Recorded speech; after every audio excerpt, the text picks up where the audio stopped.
The song floated through Silverwood Forest like morning mist, ethereal and haunting. It wrapped around Thorne Blackwood's chest, tugging him forward with invisible hands. His quarry, a pack of rogue wolves that had killed 3 villagers, forgotten in an instant. For 3 long years, fragments of this melody had invaded his dreams, always distant, always incomplete. A phantom tune that vanished with the dawn, leaving him restless and irritated. But now it called to him fully, crystal clear and devastating. Thorne stopped, his weathered face turned toward the sound. At 45, he was no longer the brash warrior who had once ruled the Moonborn clans. Silver streaked his dark hair, and the years had carved deep lines around his eyes and mouth. But his body remained powerful, honed by decades of hunting those who threatened the uneasy peace he'd helped forge before abandoning his crown. "No one's business going this deep into the forest," he muttered to himself, voice rough from disuse. He preferred the company of silence these days. The song intensified, wrapping around him like a spell. His inner beast, the massive silver wolf that was his birthright as a Moonborn, stirred beneath his skin, desperate to reach the source. The sensation was foreign, almost forgotten. For 10 years, Thorne had kept his wolf nature firmly leashed, refusing to shift fully even during hunts. The beast was too closely tied to memories he preferred to leave buried. Yet now it clawed from within, demanding release. Thorne closed his eyes, focusing on the melody. The song held notes of sorrow so pure they made his chest ache. Beneath that sorrow lay something else. Raw power woven through music. His beast recognized something that shouldn't exist in their world of fang and claw. Something that had been hunted to extinction 20 years ago. His eyes snapped open. Impossible. The last of the song weavers had died in the Great Purge. He'd seen the bodies himself, had carried the lifeless form of his wife from the battlefield. The memory sent a familiar spike of pain through his heart. Still, the song pulled him forward. Thorne moved silently through the ancient trees, tracking the sound with the precision of a predator. This part of Silverwood Forest was avoided by both humans and Moonborn alike. Too many old tales of travelers who entered never to return. Tales he'd once dismissed as superstition. The trees thinned, revealing an unexpected clearing. In its center stood a tower of black stone, its surface scarred by time. Ravenspire Tower, a relic from the old wars, supposedly destroyed centuries ago. Yet here it stood, partially concealed by massive tree roots and thick vines that climbed its walls like grasping hands. The song emanated from within. Thorne approached cautiously. Dark enchantment hummed in the air, protective magic meant to repel intruders, yet the song cut through these defenses, reaching for him specifically. As he circled the structure, his enhanced senses detected no other living creatures nearby. No guards, no sentries. Just the singer, alone within stone walls. The entrance was hidden behind a curtain of black ivy, revealed only when he pushed the thick vines aside. The door was sealed with iron and silver, etched with binding runes that glowed faintly blue in the growing darkness. Someone had gone to extraordinary lengths to keep whatever was inside from escaping, or to keep others from entering. The song stopped abruptly. His beast nature howled in protest, and before Thorne could think, he was tearing at the door with supernatural strength. The metal shrieked in protest. Runes flared brilliant azure, burning his hands with cold fire. But he didn't stop. With a final wrenching effort, the door gave way. Inside was a single circular room, bare stone walls with a single narrow window near the ceiling. No furniture save a thin pallet in one corner. No comfort. Just darkness and a girl. She stood in the center, her back to him, utterly still. Auburn hair fell to her waist, the only color in the gray prison. She wore a threadbare dress too thin for the perpetual chill that emanated from the stone. "Who are you?" Her voice was the one from the song, but spoken it held fear beneath its music. "Thorne," he answered, the name feeling strange on his lips. How long had it been since he'd introduced himself to anyone? He'd become a shadow, a whispered legend among his own kind, the hunter who had once been king. "I heard your song." She turned, and his breath caught. 20 summers, perhaps, with sharp cheekbones and translucent skin that had never seen sunlight. But her eyes, they were luminous silver, gleaming like moonlight on water. Eyes that marked her as something thought lost to this world. "No one has ever heard my song before," she whispered. "No one has ever come." "How long have you been here?" Thorne asked, though part of him already knew the answer, felt it in the despair that saturated the very stones. Those moonlit eyes dropped. "Since I was 5 years old." 15 years of stone and silence. Rage ignited in his chest, a feeling so foreign after years of carefully maintained emptiness that it nearly staggered him. "Who did this to you?" "I don't know. I remember nothing before the tower." Her voice trembled slightly. "Just a woman's voice telling me to sing when the moon is full and never try to leave." "Why? What happens if you try to leave?" She held up scarred hands. Burns covered her palms and fingers, old and new overlapping in a map of pain. "The magic punishes me." Thorne crossed to her in 3 strides, taking her damaged hands without thinking. The moment their skin touched, power jolted through him. His wolf roared in recognition, and her eyes flared brighter, pure light bleeding through silver. "What are you?" he breathed, though he already suspected. "I don't know." Tears spilled down her cheeks.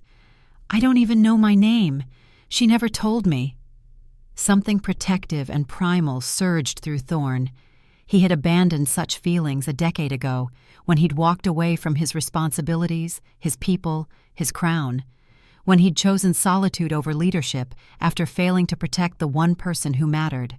Yet here they were again, rising unbidden for this imprisoned stranger. "Aria," he said suddenly, the name emerging from some deep memory. "It means song in the old tongue. May I call you that?"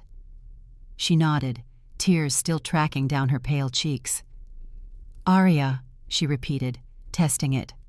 A small smile touched her lips, the first he'd seen. "I like it." "Why did you come?" she asked after a moment, her silver eyes studying him with newfound curiosity. "Because you called me," Thorne answered honestly, "and I'm going to free you." "You can't," Aria said, pulling her hands from his. "The enchantment will kill you. It's killed everyone who—" She stopped abruptly. "Everyone who what?" She closed her eyes, pain crossing her features. "Sometimes others came when I was younger. People who heard fragments of my song. They tried to free me, and the power—" Her voice caught. "I watched them burn, so I stopped singing except on the full moon when I have no choice." "I'm not like them," Thorne said with quiet certainty. "I'm moonborn. I was Alpha King of Wolfhaven before I gave up the throne." "Moonborn?" Confusion crossed her face. "What's—" Before he could answer, footsteps echoed outside, multiple sets approaching rapidly. Her face went white with terror. "The Guardians!" she gasped. "You have to leave!" "Not without you." He pulled her toward the door, but the moment she crossed the threshold, runes blazed to life along the floor. Aria screamed and collapsed. Thorne caught her before she hit the ground, but smoke rose from her skin where the spell had touched her. "I told you," she gasped, trembling in his arms. "I can't leave. I never can." The footsteps were closer now. Thorne could smell them. Moonborn, but their scent was twisted with dark power. Corrupted, like nothing he'd encountered in his long years as a hunter. "I'll come back," he promised, carefully moving her inside the tower's protection. "I swear on my blood, I will free you." "Don't," she pleaded. "Let me fade into the stones. You found me. That's enough." "Never enough," he growled, feeling his eyes flash golden with alpha power long suppressed. Then he shifted partially, claws extending, muscles bulging beneath his clothes, and ran, hearing pursuit behind him. One thought burned brighter than any magic. He'd found her. After 20 years believing all song weavers dead, he'd found one alive. One with silver eyes, the rarest and most powerful of their kind. And nothing would keep him from saving her. Thorne shifted back to human form at the forest's edge, body aching from the sprint. He'd barely evaded the corrupted guardians. Their pursuit had been relentless, yet strangely mechanical. They moved like puppets, not thinking beings, their moonborn nature twisted into something unrecognizable. Dawn was breaking when he reached his destination, a small cottage deep in the western woods where Orion Hawthorne kept his sanctuary. Smoke curled from the chimney, carrying the scent of herbs and old magic. The door opened before Thorne could knock. Orion stood in the doorway, ancient and bent with age, his knowing eyes widening at the sight of his unexpected visitor. "The Hunter King returns from the shadows," the old man said, his voice surprisingly strong. "I thought you dead, Thorne Blackwood." "Not yet," Thorne replied, "though many have tried." Orion's sharp gaze studied him. "You found the Songweaver." It wasn't a question. Thorne's shoulders tensed. "You knew?" "I suspected." The lorekeeper turned inside, gesturing for Thorne to follow. "For 3 years, the dreams haunted you. I knew what it meant." The cottage interior was cluttered with books, scrolls, and artifacts from ages past. A fire crackled in the hearth, casting dancing shadows across the walls. It had been a decade since Thorne last visited, yet nothing had changed. Time seemed to move differently around Orion. "You could have told me," Thorne said, anger threading his voice. "Would you have listened?" Orion settled into a worn chair, his ancient bones creaking. "You've spent 10 years refusing to hear anything that might awaken what you buried with Serena." The name sent a spike of pain through Thorne's chest. Serena, his wife, his mate, lost in the final battle of the Great Purge. He'd held her as she died, unable to save her despite all his alpha power. "Don't speak her name," he growled. "Someone must," Orion replied evenly. "The dead deserve remembering, old friend, especially by those who loved them." Thorne paced the small room, restless energy coursing through him. "The girl in the tower, she has silver eyes." Orion's breath caught. Silver eyes are legend. The Songweavers with common gifts could entrance with their voices, bend wills, charm minds. But the silver-eyed ones, they were revered even among their own kind. Their voices could reshape reality itself. "She's been imprisoned since childhood," Thorne said, his hands clenching at the memory of those burn scars. 15 years alone, not even knowing her name. What does she look like? Auburn hair, pale skin, young, perhaps 20. The teacup Orion had been lifting to his lips slipped from his fingers and shattered on the floor. "Gods above," he whispered. "It's true then." "What's true? You know something." The lorekeeper rose unsteadily, moving to a shelf lined with ancient tomes. His gnarled fingers selected a leather-bound volume, its cover cracked with age. "There were rumors, after the Purge," he said, carefully opening the book, "that one Weaver child had escaped, the daughter of the Songweaver Queen herself. We searched, but found nothing. Everyone assumed she perished with the others." He turned the book toward Thorne. "Look." On the yellowed page was an illustration of a woman with silver eyes, her hands raised as if in song. Around her swirled elements of nature, water, fire, air, earth, all responding to her command. "The Weaver Prime," Orion said softly, "the one who carries the collected power of all who came before. Every generation, one is born with the silver eyes. They are the living repository of their people's magic." "She's not dangerous," Thorne insisted. "She's been imprisoned her entire life." "That makes this worse," Orion replied, his expression grave. "The binding wasn't just imprisonment, Thorne. It was suppression, keeping her power dormant until she came of age." "Age for what?" "To complete the binding ritual, to claim her power." Orion closed the book with a sigh. "If I'm right about who imprisoned her, her 21st birthday is the deadline." "Deadline for what?" "To complete the ritual that will transfer her power permanently to her captor." Cold dread settled in Thorne's stomach. "When?" "The next full moon." Orion's gaze was steady. 3 days from now." Thorne was already moving toward the door. "Thorne, wait." The old man's voice stopped him. "If you free her before the binding breaks, the spell will see it as a threat. It could trigger her power prematurely." "So I leave her there to be sacrificed?" Thorne snarled, his beast rippling beneath his skin.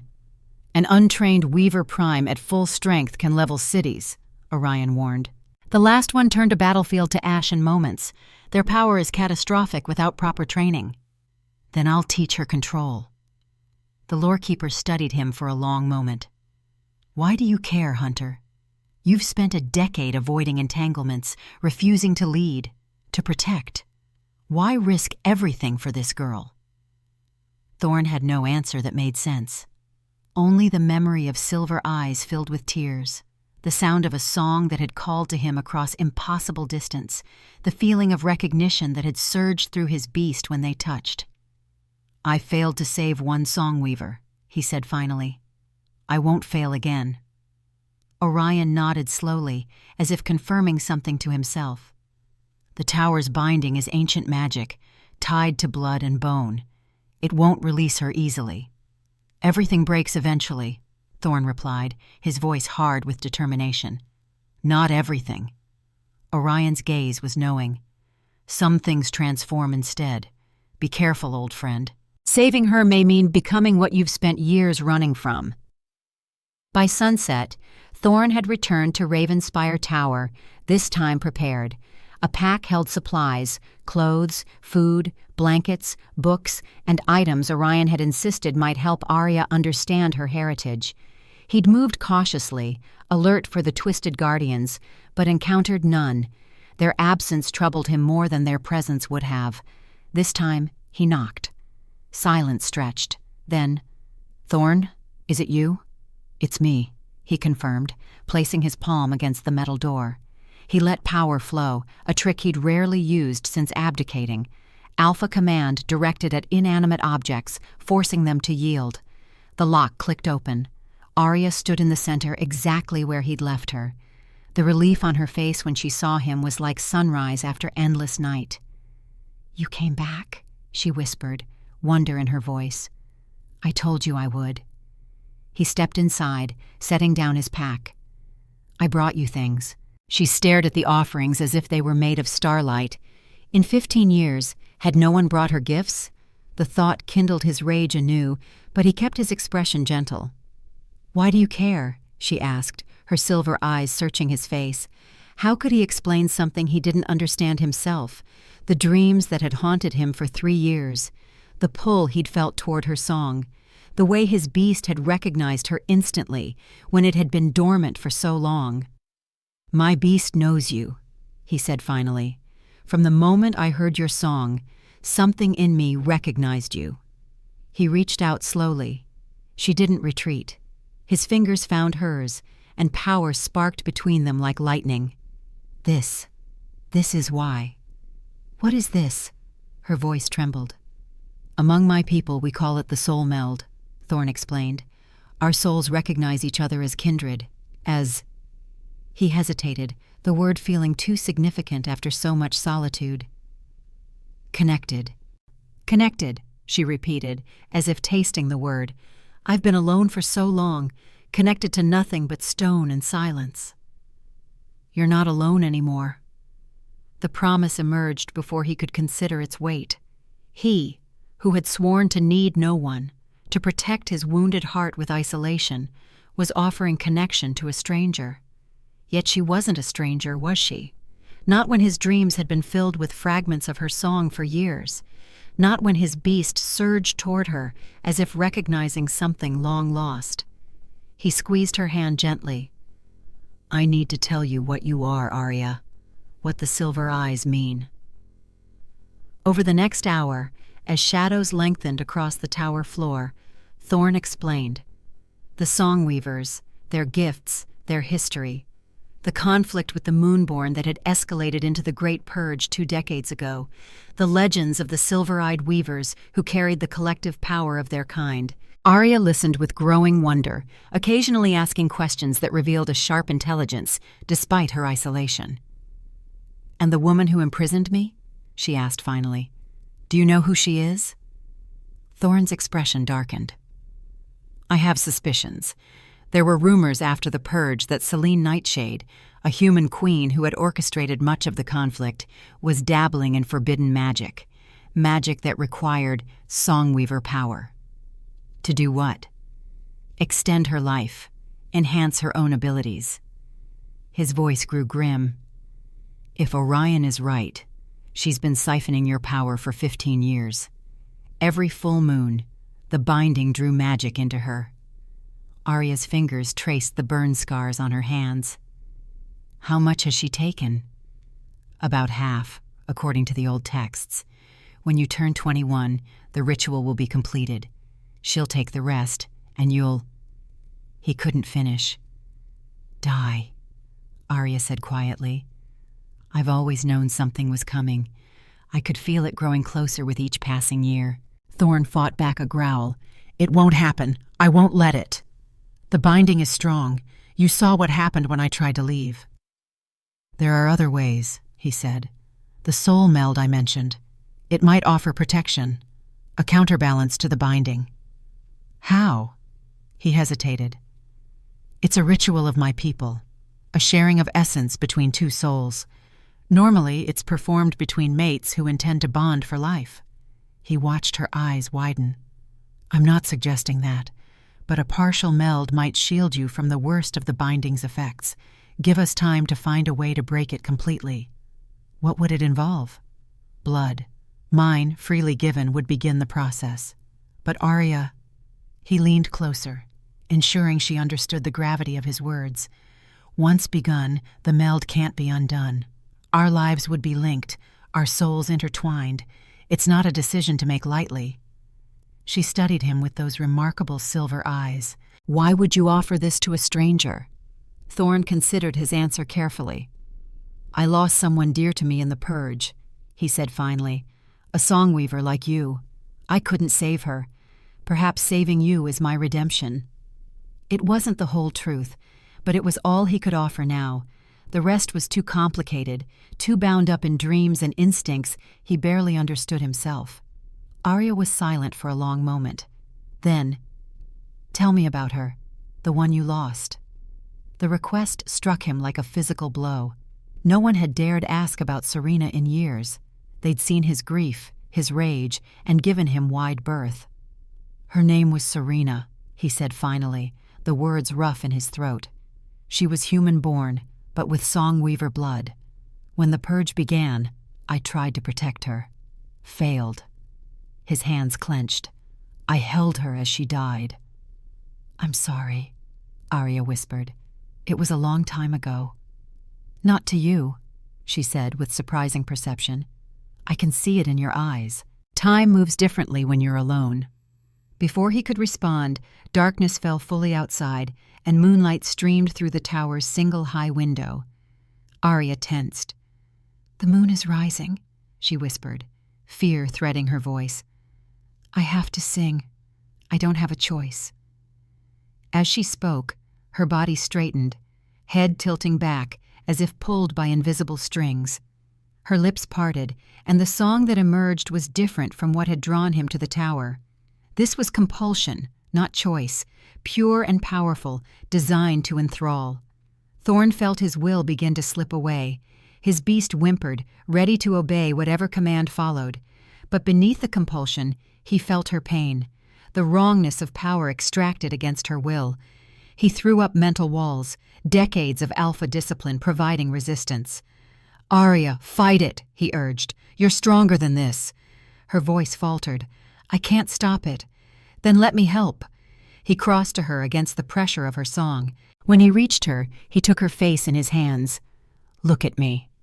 Those luminous eyes locked with his, fear and determination warring within them. You're not a prisoner of this magic, he said with quiet intensity. You're a song weaver, the weaver prime. The power is yours. Claim it. Her voice rose again, but different now. Instead of mindless compulsion, he heard intention. The song wrapped around them both, exploring rather than attacking. Then the binding lashed back. Aria screamed as invisible force threw her into the wall.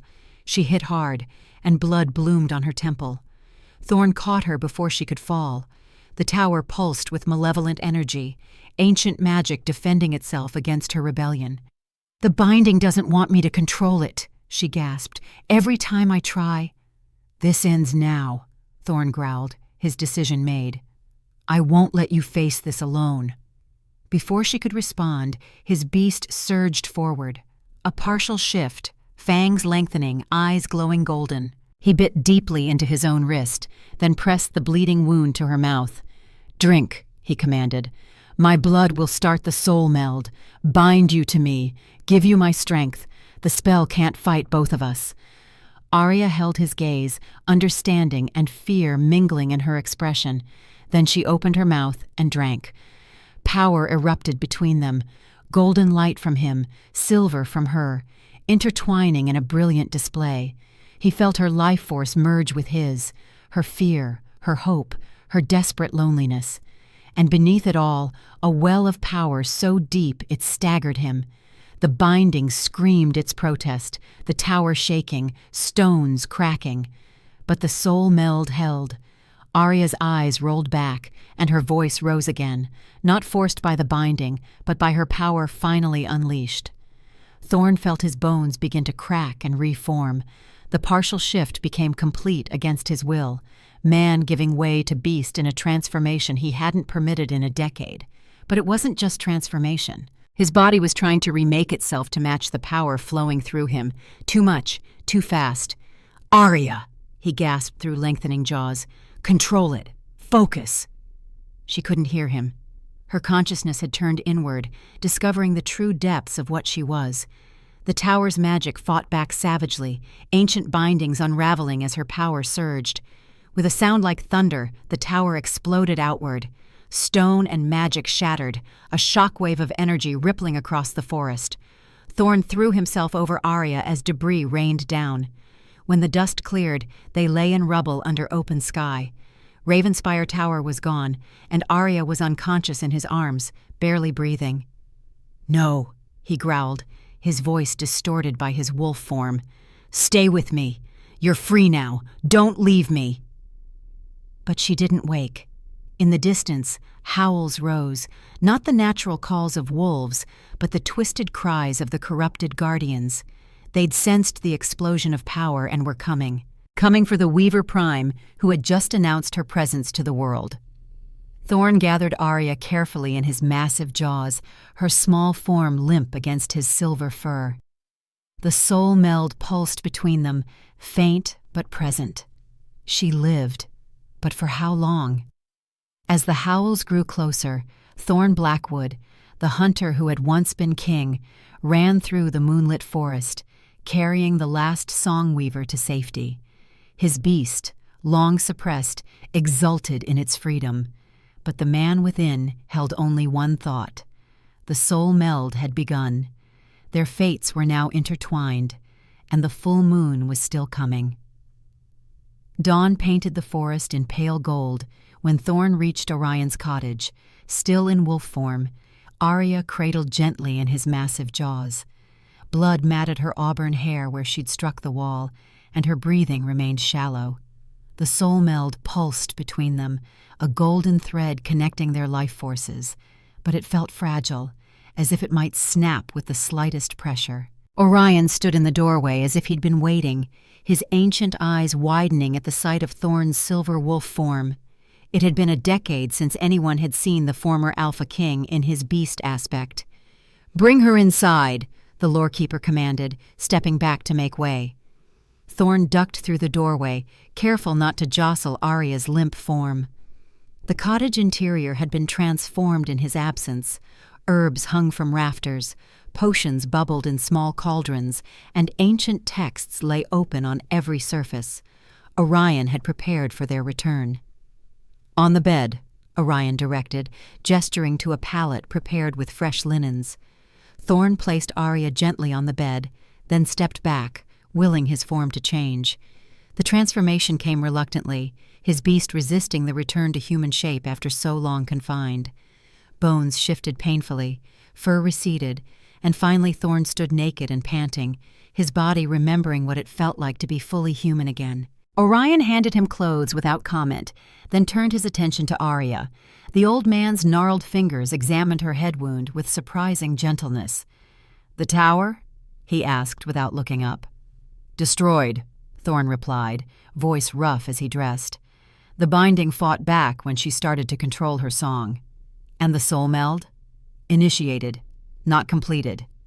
Thorne moved closer, unable to stay away from her. "She drank my blood, but there was no time for the full ritual before the tower collapsed." Orion nodded, his expression grave. "A partial meld is dangerous. It leaves both souls vulnerable, neither fully separate nor fully joined." His fingers traced the air above Aria's body, sensing the energies flowing through her. The binding is broken, but its power still lingers within her, fighting with what remains of her own magic. Will she survive?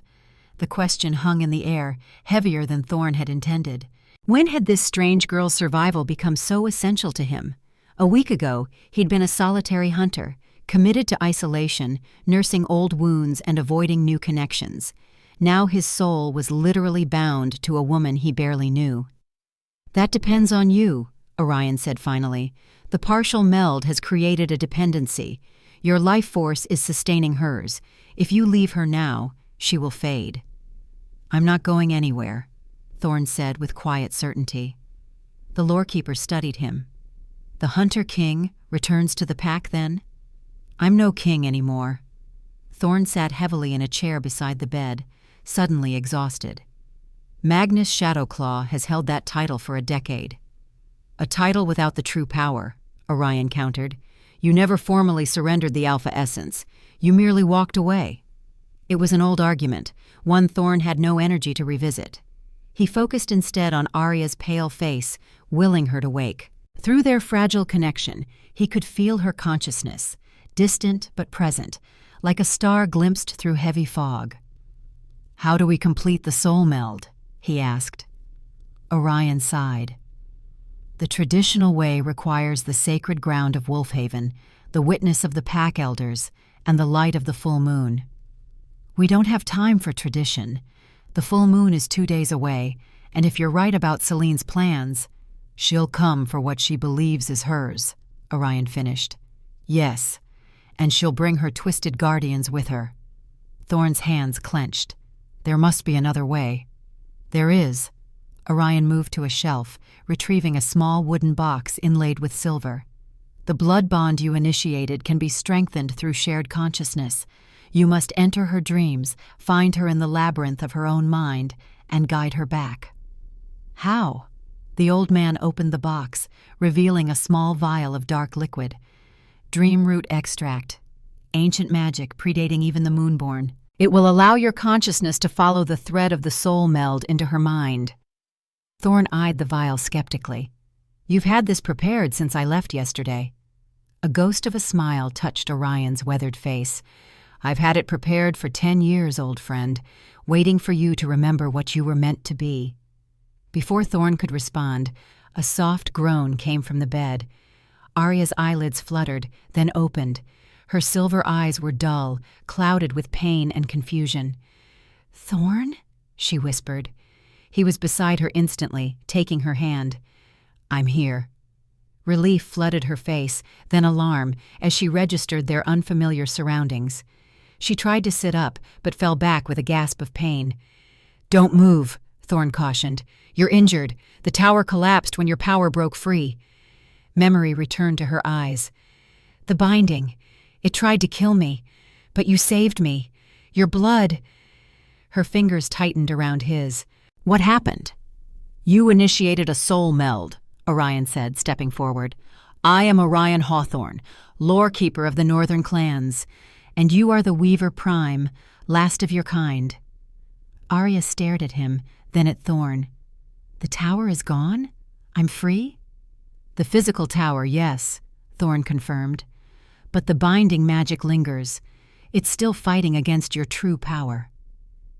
"I feel it," she admitted, her free hand pressing against her chest. "Like 2 storms colliding inside me. And something else, a golden thread." Her silver eyes found his. "You. I can feel you." The soul meld pulsed stronger with her acknowledgement, the connection between them growing more tangible. Thorne felt a corresponding warmth in his chest, as if an ember long cold had been rekindled.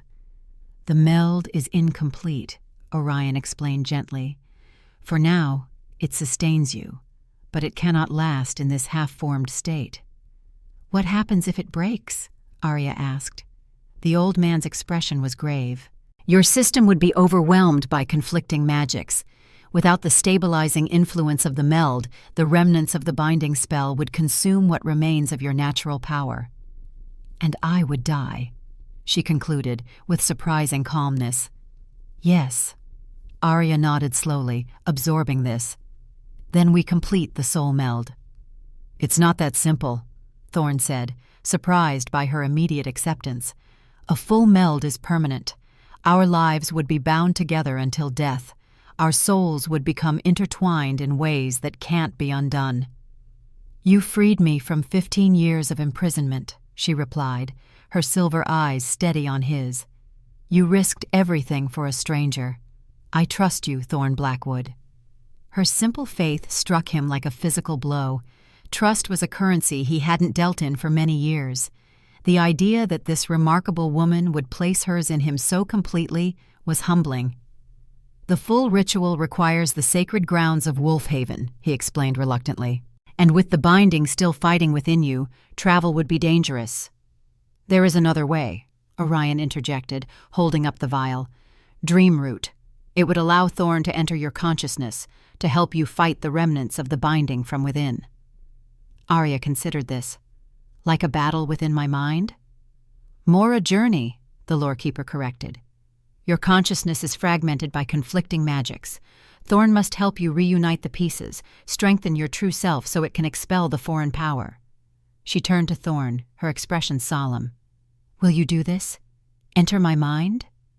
The request hung between them, weighted with implications.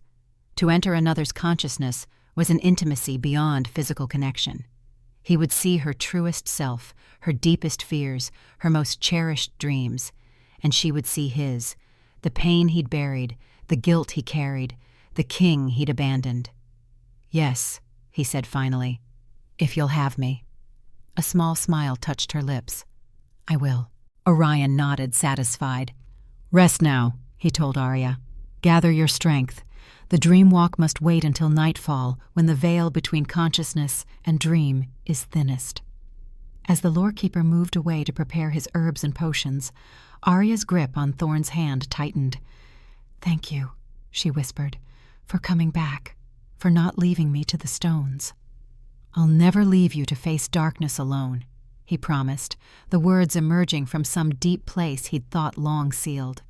She smiled again, her eyelids growing heavy as exhaustion claimed her. "Silver wolf with golden heart," she murmured as sleep took her. "I saw you in my dreams long before you found my tower." Her words echoed in Thorne's mind as her breathing deepened into sleep. Had she truly dreamed of him, as he had dreamed of her song? The possibility sent a shiver through him, a sense of destiny too profound to dismiss, yet too overwhelming to fully embrace. He remained beside her, guarding her sleep, while Orion worked his ancient magics and the sun climbed higher in the sky. Outside, distant howls rose on the wind, corrupted guardians searching the forest for their escaped prisoner. Beneath those twisted cries came another sound, one that made Thorne's skin prickle with recognition. The hunting horn of Wolfhaven, signaling a royal party on the move. News of the tower's destruction had reached the capital. Magnus Shadowclaw, the acting Alpha King, was coming to investigate, and Thorne, after a decade of self-imposed exile, would soon face the pack he had abandoned. Midday brought visitors. Thorne sensed them before they arrived, 4 moonborn warriors approaching through the forest with the distinctive tread of royal guards.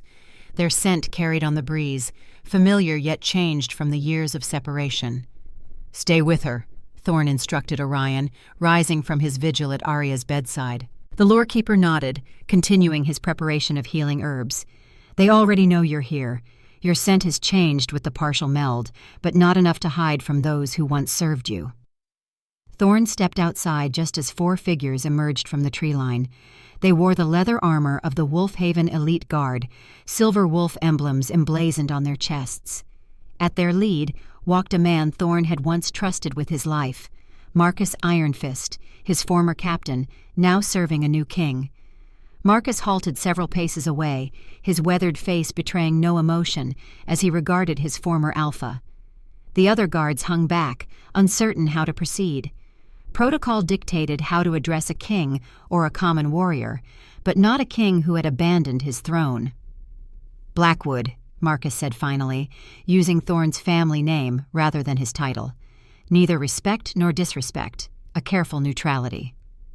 "Ironfist," Thorne returned evenly. "Still captain of the guard, I see. Someone had to maintain order when you disappeared." A hint of the old bitterness edged Marcus's voice. Thorne didn't flinch from it. He deserved their anger, their sense of betrayal. He had walked away when they needed him most, too consumed by grief to lead. "Why are you here?" he asked. An explosion of power near Ravenspire. Ancient magic shattered. Marcus's eyes narrowed. "The acting Alpha King wants answers." "Acting Alpha King," Thorne repeated, noting the careful phrasing. Even after a decade, Magnus Shadowclaw remained only the regent, not the true Alpha. Interesting. "He's 2 miles back with the main hunting party," Marcus continued, "tracking corrupted guardians who've suddenly appeared in our territory." "The guardians serve Selene Nightshade," Thorne said. "They're after the girl I rescued from the tower." Surprise flickered across the captain's stoic features. "There was someone in Ravenspire? The old stories were true? More true than you know. And you? She's a song weaver." The guards behind Marcus tensed visibly, hands moving to weapons. The wounds of the Great Purge ran deep among the Moonborn. Many had lost packmates to Songweaver magic before the tide turned. "The acting Alpha King will want to see this Songweaver," Marcus said carefully. "The Weaver Prime," Thorne corrected. "And she's under my protection. Magnus has no claim on her." A tense silence fell. The implicit challenge hung in the air. Thorne invoking rights of protection that technically only an Alpha could grant. "You surrendered those rights when you walked away from the pack," Marcus said, but uncertainty threaded his voice. In Moonborn society, an Alpha's protection was sacred, whether they currently held the throne or not. "I surrendered the crown, not the Alpha essence," Thorne replied, echoing Orion's earlier words. "She is bound to me through soul meld. Any challenge to her is a challenge to me." The guards exchanged glances, the implications clear. Soul meld was sacred among their kind, a bond deeper than marriage, rarer than royal birth. For Thorne to claim such a connection with a songweaver was unprecedented. Marcus studied him for a long moment. "You've changed, Blackwood. There's a fire in you I haven't seen since Serena died," Thorne finished for him. "I know." Something shifted in the captain's demeanor. A softening, perhaps, or recognition of the man he had once followed into battle. "Magnus won't accept your claim easily," he warned. "He spent 10 years consolidating power, waiting for the elders to grant him full Alpha status. A returned king with a songweaver mate threatens everything he's built." "I'm not returning to claim the throne," Thorne said, though even as he spoke, something inside him, the long-dormant Alpha, stirred in protest. "I only want to protect the girl, help her heal, then we'll leave your territory." Marcus's eyebrow rose skeptically. "The Alpha essence doesn't work that way. You know that better than anyone. Once awakened, it will drive you to reclaim what's yours." Before Thorne could respond, the cottage door opened behind him. Orion emerged, his expression grave. "The girl is worsening," he said quietly. "The binding magic grows stronger as night approaches. We must begin the dream walk soon, or risk losing her entirely." Thorne turned back to Marcus, decision made. "Tell Magnus I'll meet with him tomorrow. Today, she needs me." The captain hesitated, then nodded once. "Until tomorrow, then." He signaled his guards to withdraw, but paused before following them. "It's good to see you again, my king," he added softly, using the old title for the first time. "Even under these circumstances." Then he was gone, melting into the forest with his men, leaving Thorne to wonder if he'd just made an ally or ensured a confrontation with the man who now sat on his former throne. Inside the cottage, Aria's condition had indeed deteriorated. Her skin burned with fever, and silver light pulsed erratically beneath her closed eyelids. The conflicting magics within her were reaching a critical point. "She fights the binding even in sleep," Orion explained, mixing the dream root extract with other herbs in a small wooden bowl. "Her will is remarkable, but she cannot win this battle alone." Thorne sat beside her on the bed, taking her fevered hand in his. Through their connection, he could feel her struggle, the desperate push against foreign magic that sought to claim her from within. "How does the dream walk work?" he asked. Orion brought the bowl to him. "Drink half. I will administer the rest to her. The extract will follow the path of the soul meld, guiding your consciousness into hers. Once there, you must find her true self, the core of who she is beneath the binding's influence." "And if I can't?" The old man's expression was solemn. "Then both of you may be lost." A consciousness shattered by conflicting magics becomes a labyrinth from which few return. Thorne nodded, accepting the risk. "What must I do once I find her?" "Strengthen her. Remind her of who she truly is. The Weaver Prime's power flows from identity and purpose. 15 years of imprisonment has robbed her of both. You must help her reclaim them." Thorne looked down at Aria's face, twisted now in pain as she battled unseen forces. 10 years ago, he had failed to save the woman he loved. Today, he would not fail again. He drank deeply from the bowl, the bitter liquid burning a path down his throat. Orion carefully lifted Aria's head, administering the remaining potion between her parted lips. "Lie beside her," the lorekeeper instructed. "Physical proximity will strengthen the connection." Thorne stretched out next to Aria, one arm beneath her shoulders, the other hand still clasping hers. The dream root worked quickly, his vision blurring as reality began to slip away. "Remember," Orion's voice came as if from a great distance, "time moves differently in the dream world. What seems hours there may be minutes here, but the danger is no less real. If you die in her dream, the shock could sever the soul meld and destroy you both." Thorne wanted to respond, but darkness was already claiming him, pulling him down into swirling shadows. The last sensation he registered was Aria's hand tightening around his as their consciousness began to merge. Then he was falling into silver light and memory not his own. The dreamscape materialized around Thorne, not as the expected labyrinth, but as Ravenspire Tower, perfectly recreated in every detail. The cold stone walls, the single high window, the bare pallet in the corner. But unlike the real tower, this one stretched impossibly upward, floor after floor of identical circular rooms connected by winding staircases. A prison built by her own mind, reflecting years of captivity. "Aria?" he called, his voice echoing strangely. No answer came, but he felt her presence, fragmented, scattered throughout the dream tower. The soul meld manifested here as a visible golden thread emanating from his chest, disappearing up the staircase, a guide to follow through the labyrinth of her consciousness. Thorne climbed, passing through identical rooms that subtly changed with each level. In one, a child's drawings covered the walls, the only color in the gray stone chamber. In another, hundreds of tally marks recorded the passage of time. In a third, the walls wept actual tears, the stone itself seeming to mourn. 15 years of isolation, manifested in physical form. On the 7th floor, he found the first fragment of her. A child of perhaps 5, with auburn hair and silver eyes too old for her young face. She sat in the center of the room, singing softly to herself. "Aria," Thorne said gently, kneeling before the child. "I've come to help you." The girl looked up, her song faltering. "Are you real? Or another dream the tower sends to torment me?" "I'm real," he assured her. "We met yesterday. I broke into your tower." "The Silver Wolf," she whispered, recognition dawning. "You gave me a name." "Aria," he confirmed. "It means song in the old tongue."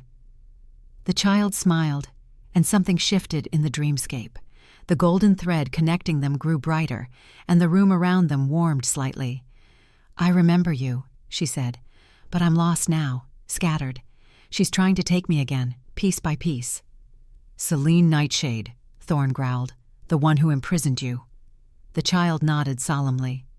"She wants what I am, what I'll become." "The Weaver Prime," Thorne said. "But she can't have you. I won't let her." "You have to find all of me," the child explained.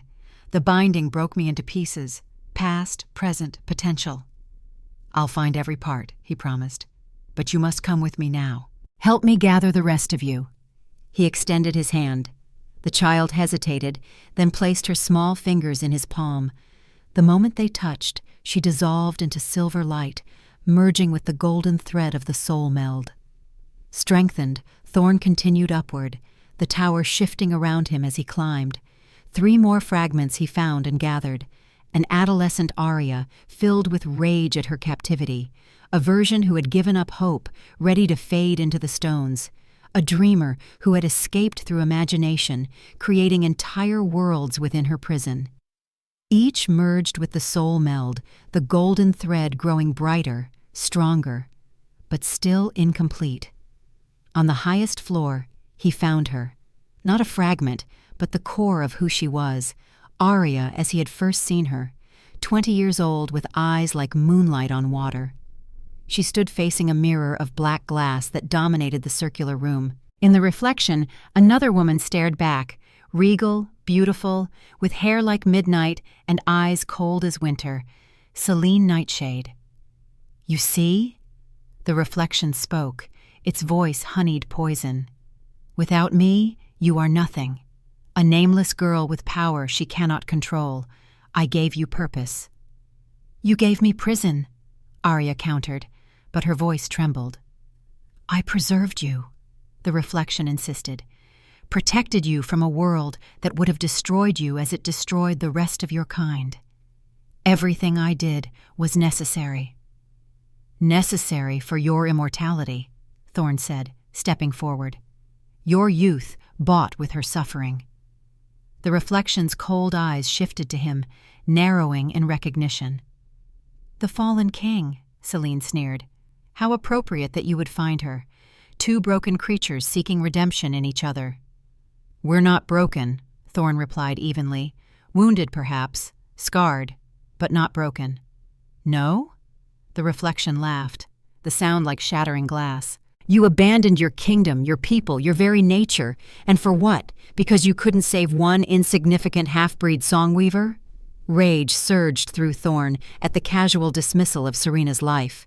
His beast responded, fur rippling beneath his skin, even in this dreamscape. "Careful," Selene warned. "Anger feeds me here. This is my domain, built on 15 years of connection to the girl. You are merely a visitor." "She's right," Aria said quietly. "The binding still has power here. It feeds on emotion, on connection." "Then we give it nothing to feed upon," Thorne replied, forcing his anger down. He turned to Aria, ignoring the reflection entirely. "I've found the fragments of you. Child, adolescent, dreamer, the one who gave up hope. All have rejoined the soul meld. Only you remain, the core, the truth of who you are." "And who am I?" she asked, genuine confusion in her silver eyes. "I don't know anymore." 15 years of emptiness, of being nothing but a vessel for her power. "You are Aria," Thorne said with quiet certainty. "The Weaver Prime, last of your kind, but not the end of your line.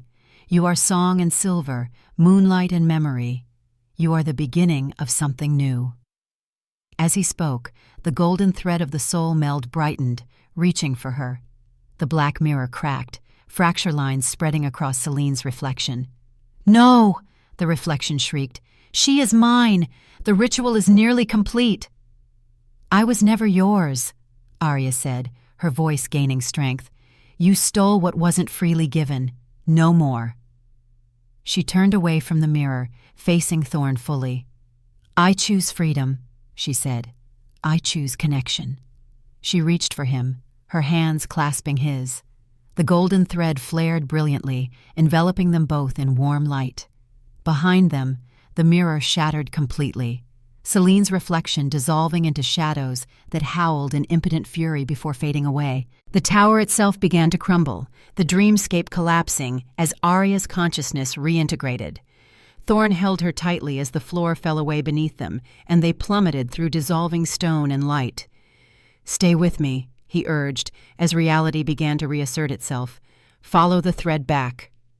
"Always," she promised, her voice strong and sure for the first time since he'd found her. Together they followed the soul meld's golden path, leaving the shattered prison of her mind behind. Thorne awoke with a gasp, reality rushing back in a disorienting flood. Aria lay beside him, her eyes still closed, but the fever had broken. Her breathing came deep and even, her face peaceful in true sleep rather than magical unconsciousness.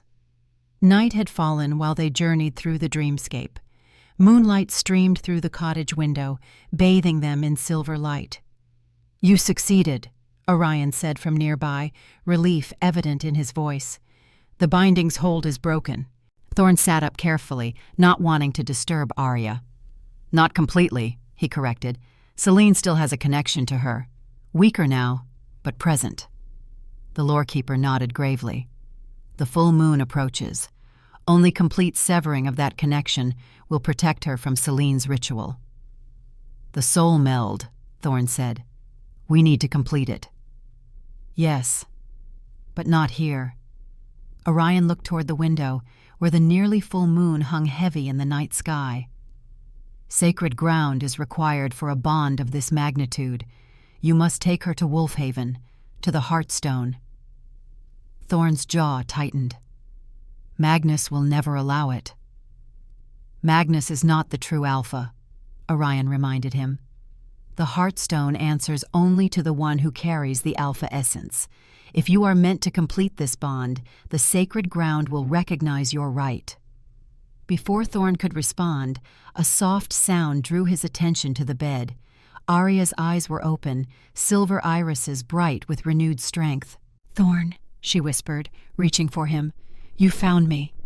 He took her hand, the soul meld pulsing stronger between them. "All the pieces," he confirmed. "You're whole again." "Not yet," she said, understanding in her gaze. "But soon, when the bond is complete."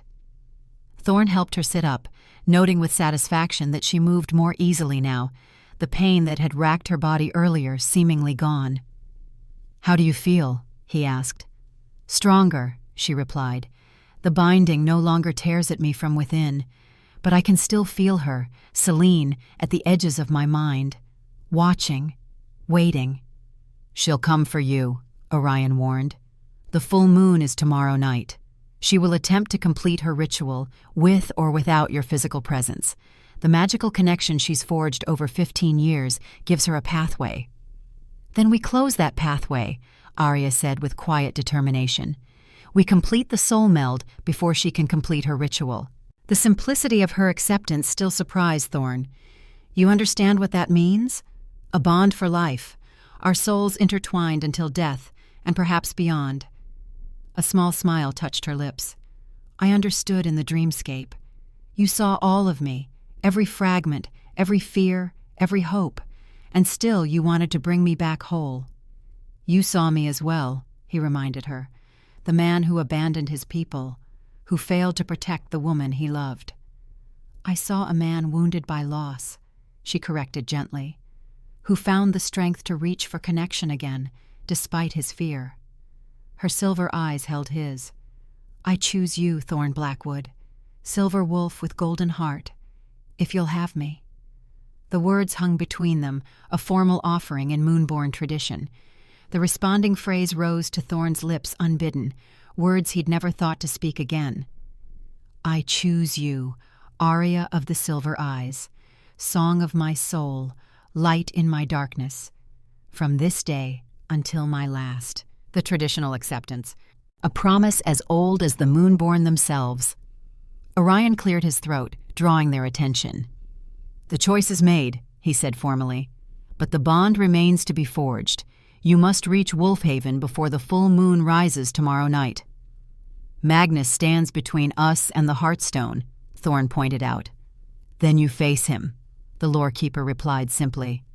"Not as the hunter who fled his responsibilities, but as the Alpha reclaiming his rightful place."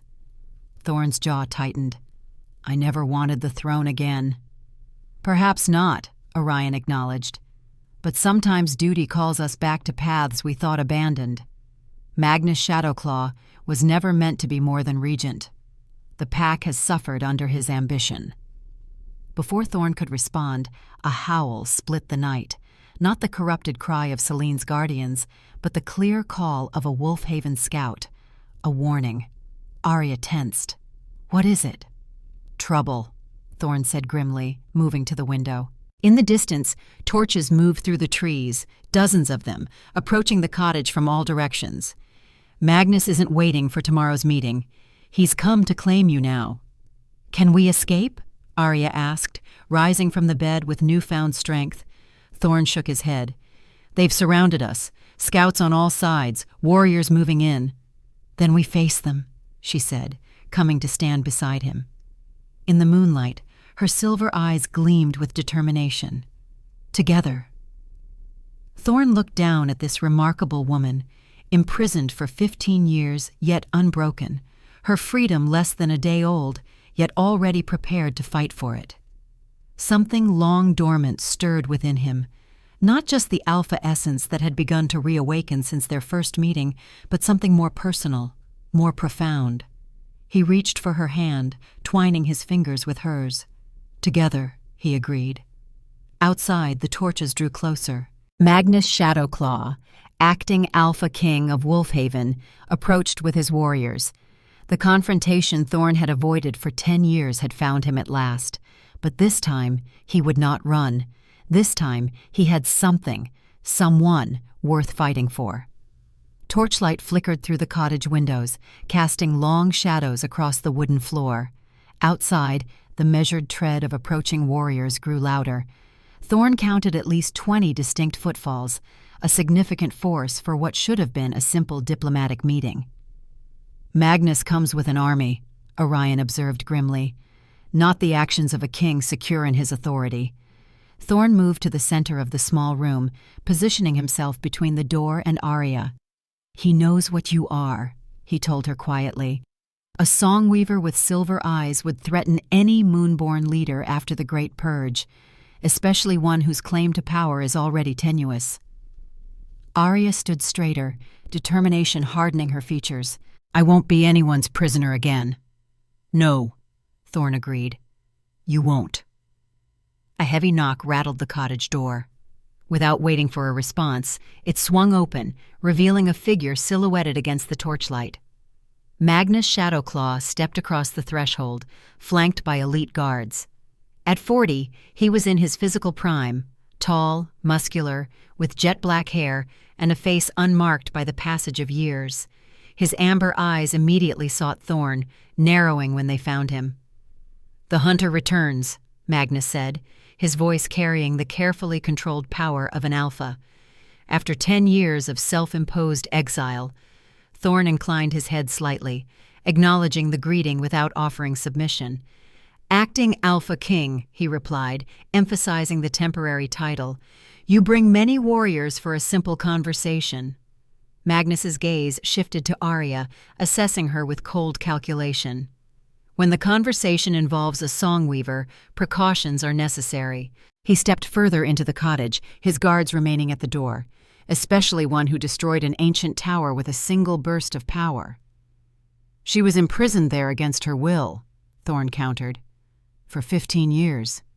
"By whom?" Magnus demanded, still watching Aria. "Selene Nightshade," Orion answered from his position near the hearth. "The witch queen who orchestrated the Great Purge." Magnus turned to the lorekeeper, surprise flickering across his features. "Selene is dead. She disappeared after the final battle." "Not dead," Thorne corrected. "In hiding, stealing power from the last songweaver to extend her life and enhance her abilities." "And you freed this songweaver," Magnus said, returning his attention to Thorne. His voice hardened. brought her into our territory without consultation, endangered our people with your impulsive actions.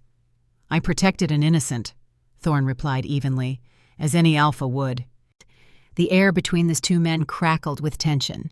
Even without formal status, Thorne's presence dominated the room, his alpha essence responding to the challenge in Magnus's tone. You surrendered the right to make such decisions when you abandoned your throne, Magnus reminded him sharply. Your grief does not excuse a decade of dereliction. You're right. Thorne's admission seemed to surprise Magnus. I left when the pack needed leadership. That was wrong. Magnus studied him, suspicion evident. Why return now, after all these years? Thorne gestured toward Aria. Her song called to me. The soul meld has begun between us. Murmurs rippled through the guards at the door. Soul meld was sacred among the Moonborn, a joining deeper than marriage, rarer than royal birth. For their former king to claim such a connection with a songweaver was unprecedented. Magnus's expression darkened. Convenient. You disappear for a decade, then return with a claim that cannot be easily disproven, tied to a woman whose kind nearly destroyed our people. It is the truth, Aria spoke for the first time, her melodic voice cutting through the tension. The soul meld saved me when the binding broke. I would have died without it. The acting alpha's eyes narrowed as he assessed her more carefully. Silver eyes, he observed. The legends speak of such songweavers. Dangerous beyond measure. Powerful, Orion corrected, and necessary. She is the Weaver Prime, the last of her kind. Without her, the balance between our worlds remains broken. Magnus scoffed. Balance? The Songweavers brought nothing but destruction. Their power corrupted them, turned them against us. No, Thorne said firmly. Selene turned them against us. She manipulated both sides, feeding fear and hatred to ignite a war that served her purposes. A convenient revision of history, Magnus replied coldly. One that absolves your Songweaver mate of her kind's crimes. Aria was 5 years old when the purge happened, Thorne countered, anger edging his voice. She has committed no crimes. Magnus stepped closer, his authority radiating like heat. Her existence is crime enough. The council decreed after the purge that any remaining Songweavers would be brought to Wolfhaven for judgment. For execution, you mean, Thorne growled, for the protection of our people. Magnus gestured to his guards. The girl comes with us to Wolfhaven. She will face the council at tomorrow's gathering. The guards moved forward, but froze when Thorne's eyes flashed golden with alpha power long suppressed. The air in the cottage thickened with primal energy as his beast nature surged to the surface. She is under my protection, Thorne said, his voice deepening to a rumble that vibrated through the floorboards. Any who touch her challenge me directly. Magnus's own eyes gleamed in response, his alpha power rising to meet Thorne's. You have no authority here anymore, Blackwood. You surrendered that right when you walked away. I surrendered the crown, Thorne corrected, echoing Orion's earlier words. Not the alpha essence. That cannot be given away, only taken by force or surrendered in death. The truth of his words hung in the air, undeniable. In Moonborn society, the alpha essence was more than a title. It was a mystical power passed down through bloodlines, strengthened through trials, confirmed through ritual combat.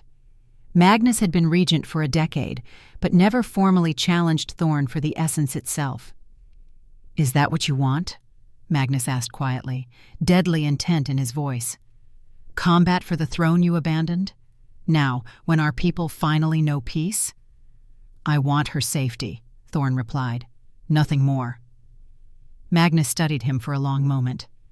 Then surrender her to the council's judgment. If she is truly innocent, she has nothing to fear. The council dances to your tune, Thorne said bluntly. Has for years. We both know what their judgment will be. The accusation hung between them, neither man backing down. The guards at the door shifted uneasily, caught between two alphas on the verge of confrontation. Orion stepped forward, breaking the standoff. There is another way, the lorekeeper said, one that honors our traditions while protecting the girl. Both men turned to him, the tension momentarily diverted. The soul meld must be completed on sacred ground, Orion continued. Under the full moon, tomorrow night. Let them come to Wolfhaven, not as prisoners, but as supplicants seeking the blessing of the Heartstone." "Impossible," Magnus snapped. "A songweaver at the Heartstone? Our most sacred site?"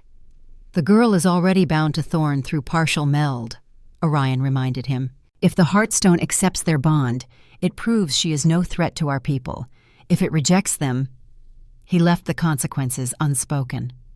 Magnus considered this, calculation evident in his amber eyes. "And if I refuse?" "Then you force combat between alphas on the eve of the full moon," the lorekeeper replied gravely. "When our people are most vulnerable to outside threats, Selene Nightshade's corrupted guardians already prowl our borders. Would you divide our strength when a greater enemy approaches?"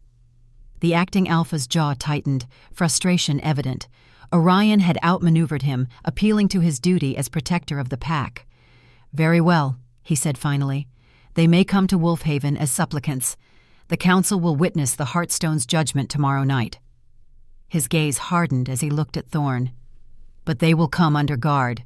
Any attempt to flee or use Songweaver magic against our people will be met with immediate execution." "Agreed," Thorne said, before Aria could object.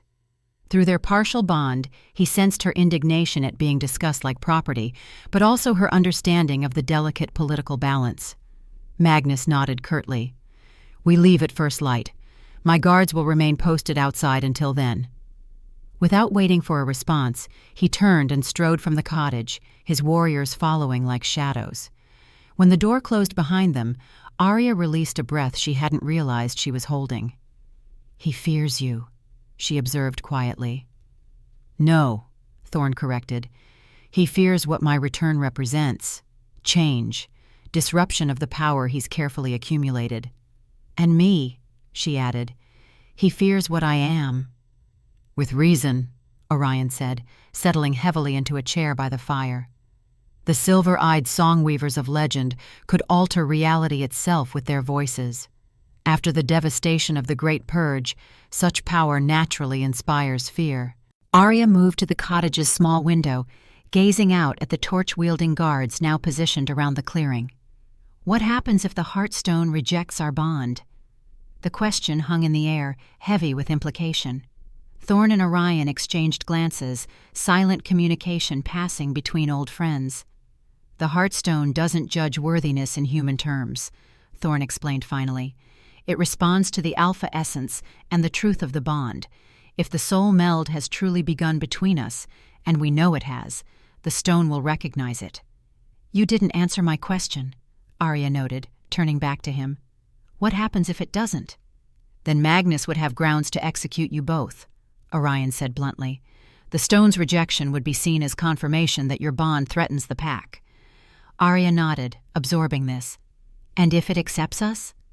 "Then even Magnus must acknowledge your place among our people," Thorne said.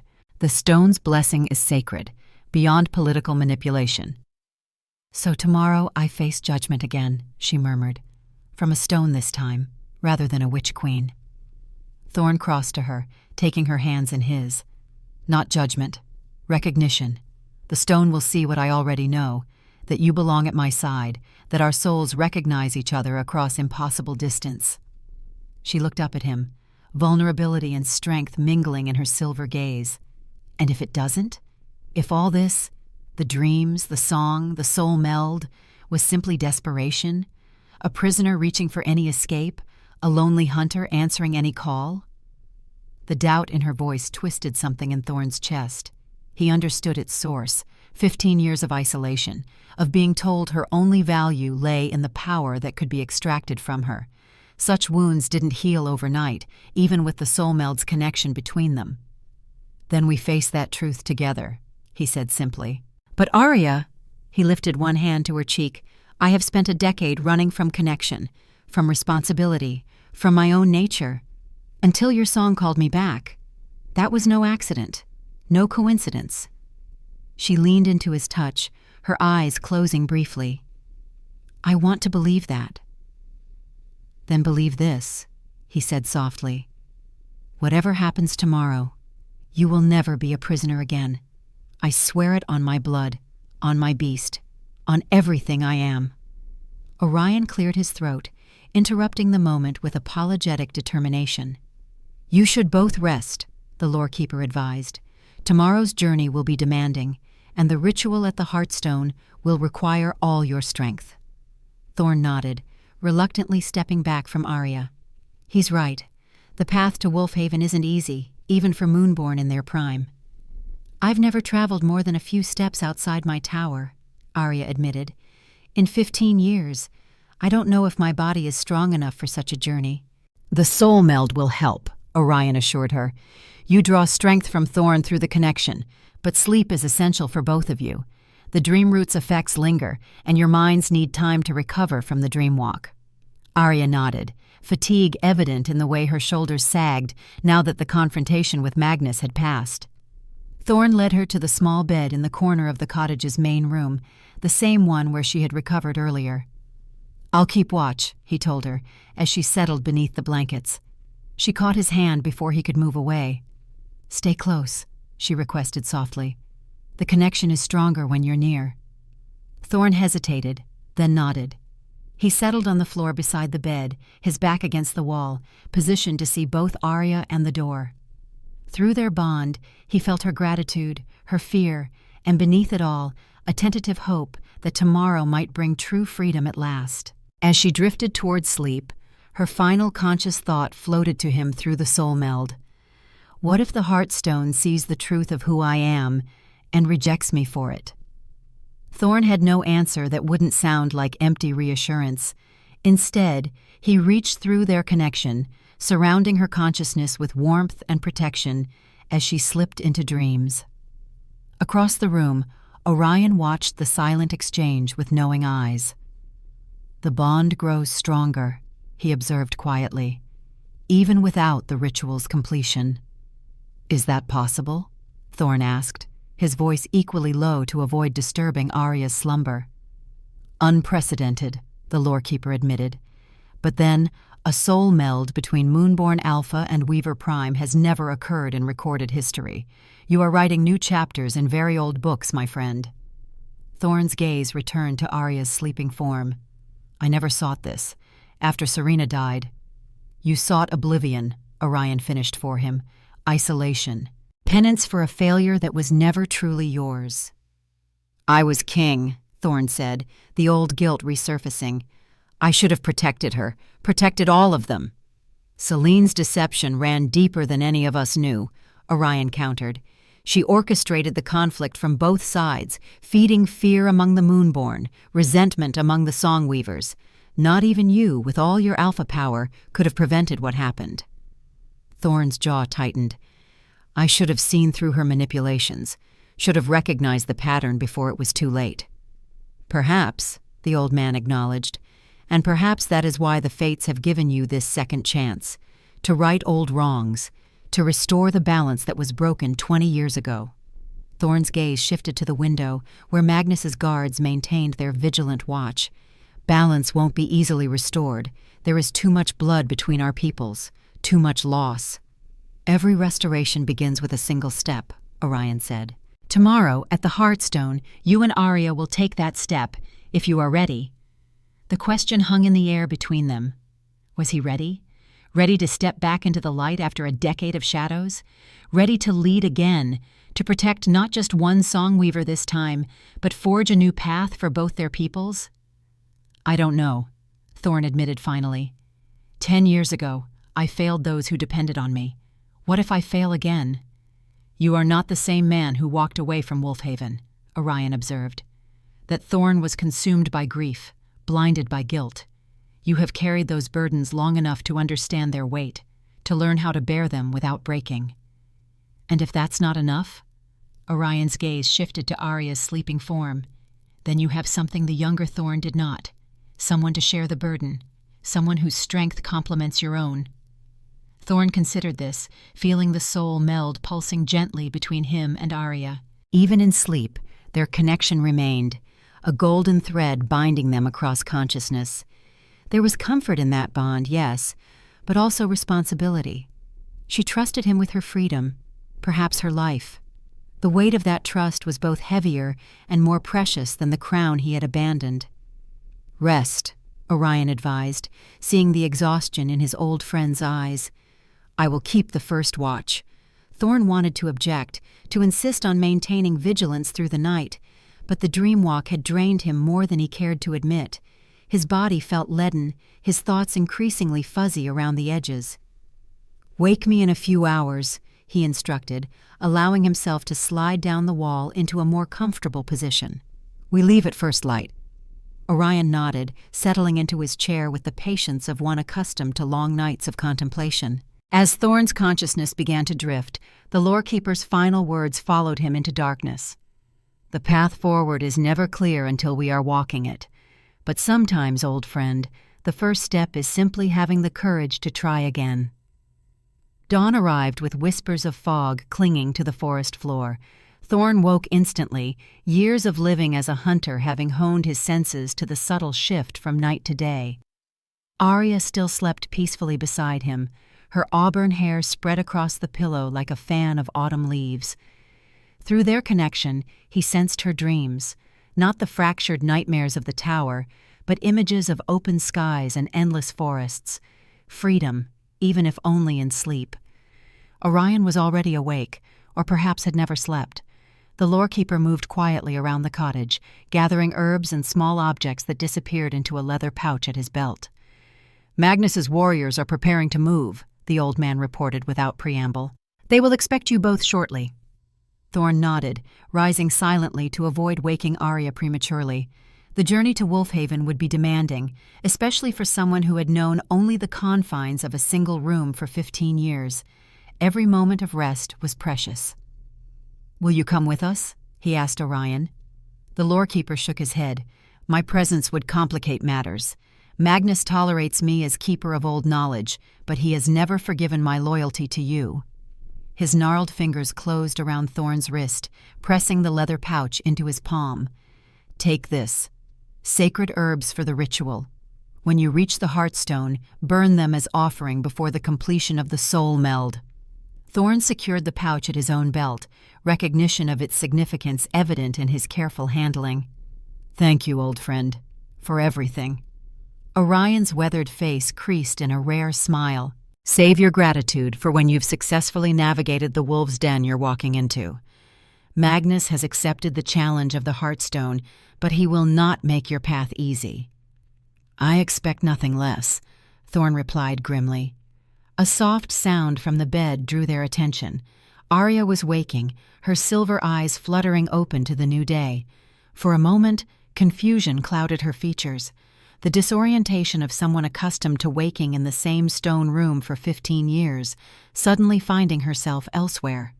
Thorne? She called, a note of panic edging her voice. I'm here, he responded immediately, moving back to her side. You're safe.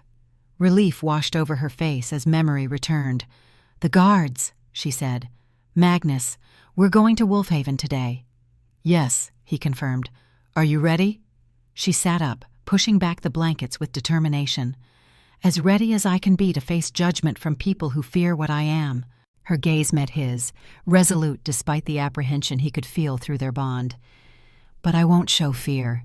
They've taken enough from me already. Pride surged through Thorne at her courage. This woman had endured 15 years of isolation and magical imprisonment, yet emerged with her spirit intact. Whatever happened at the Heartstone, her strength alone made her worthy of standing at his side. A sharp knock at the door interrupted his thoughts. Time to go, called Marcus Ironfist's voice from outside. The acting Alpha King awaits. Thorne helped Aria to her feet, steadying her as she adjusted to standing. She wore the same simple dress from the tower, now travel-stained and torn in places from their escape. He wished he had proper clothing to offer her for this journey, something befitting her true nature rather than the prison garb of her captivity. As if reading his thoughts, Orion approached with a bundle of fabric. For the journey, he said, offering it to Aria. It belonged to a friend long ago. She would have wanted you to have it. Aria accepted the gift with visible gratitude. The bundle contained a simple but well-made traveling outfit, leather breeches, a loose tunic, and a cloak of deep forest green. Practical garments, but far superior to her threadbare dress. Thank you, she said sincerely. For this, and for your help yesterday." Orion inclined his head in acknowledgement. "May the old gods guide your path, Weaver Prime. Remember, the Heartstone responds to truth above all else. Be honest in your intentions when you stand before it." Another, more insistent knock rattled the door. "We're coming," Thorne called, his voice carrying the unmistakable command of an alpha. He turned to Aria as Orion discreetly moved to the far side of the cottage, giving her privacy to change.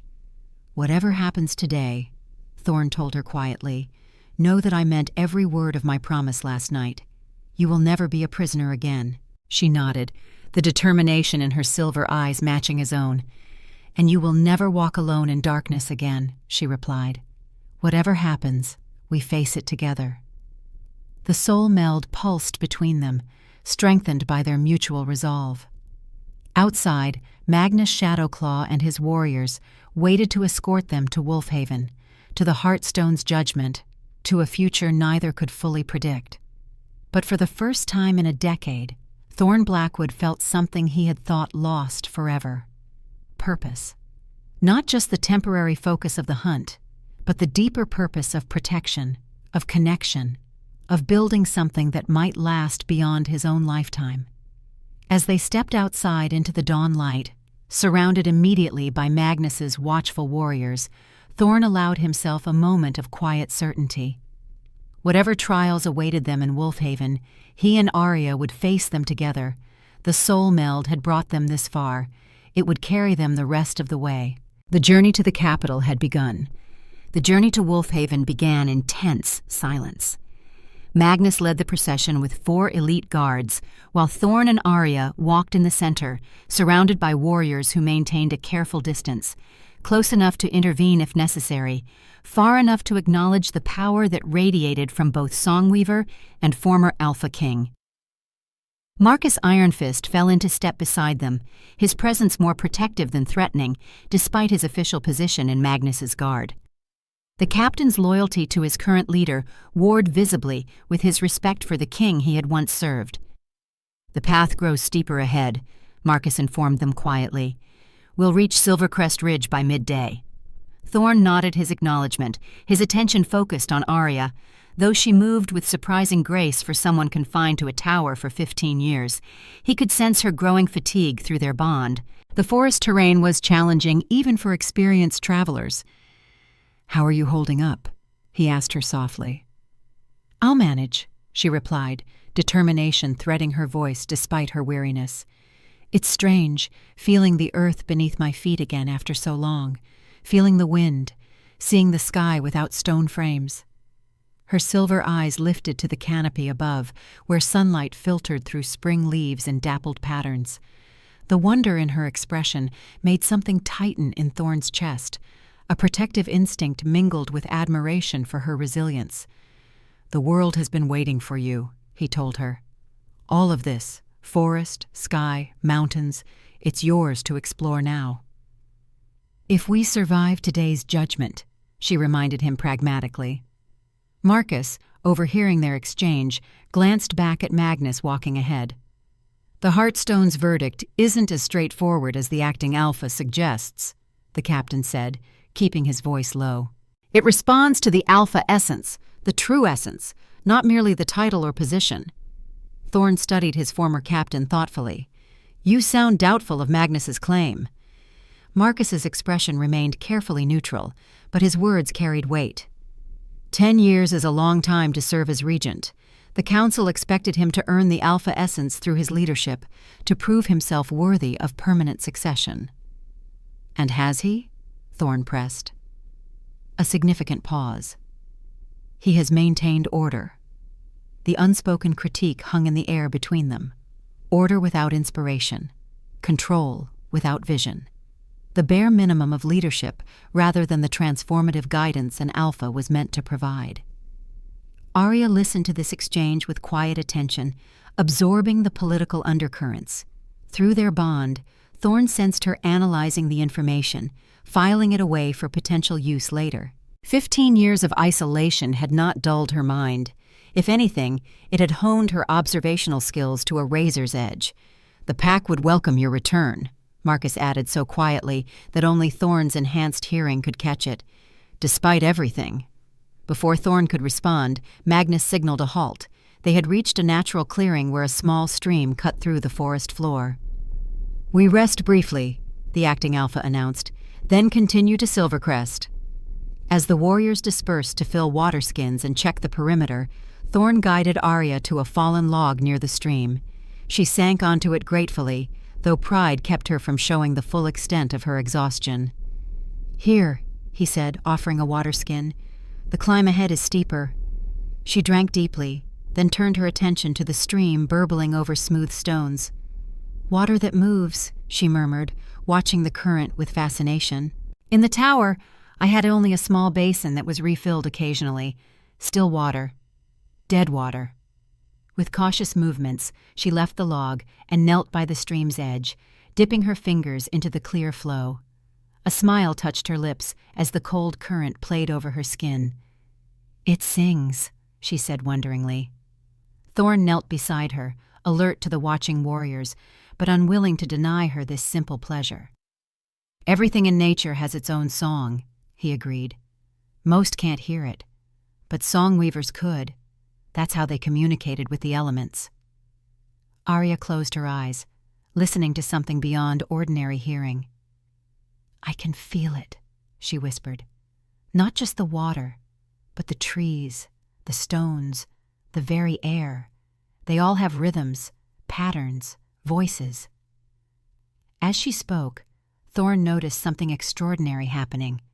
The water where her fingers touched seemed to shimmer with faint silver light, the same luminous quality as her eyes.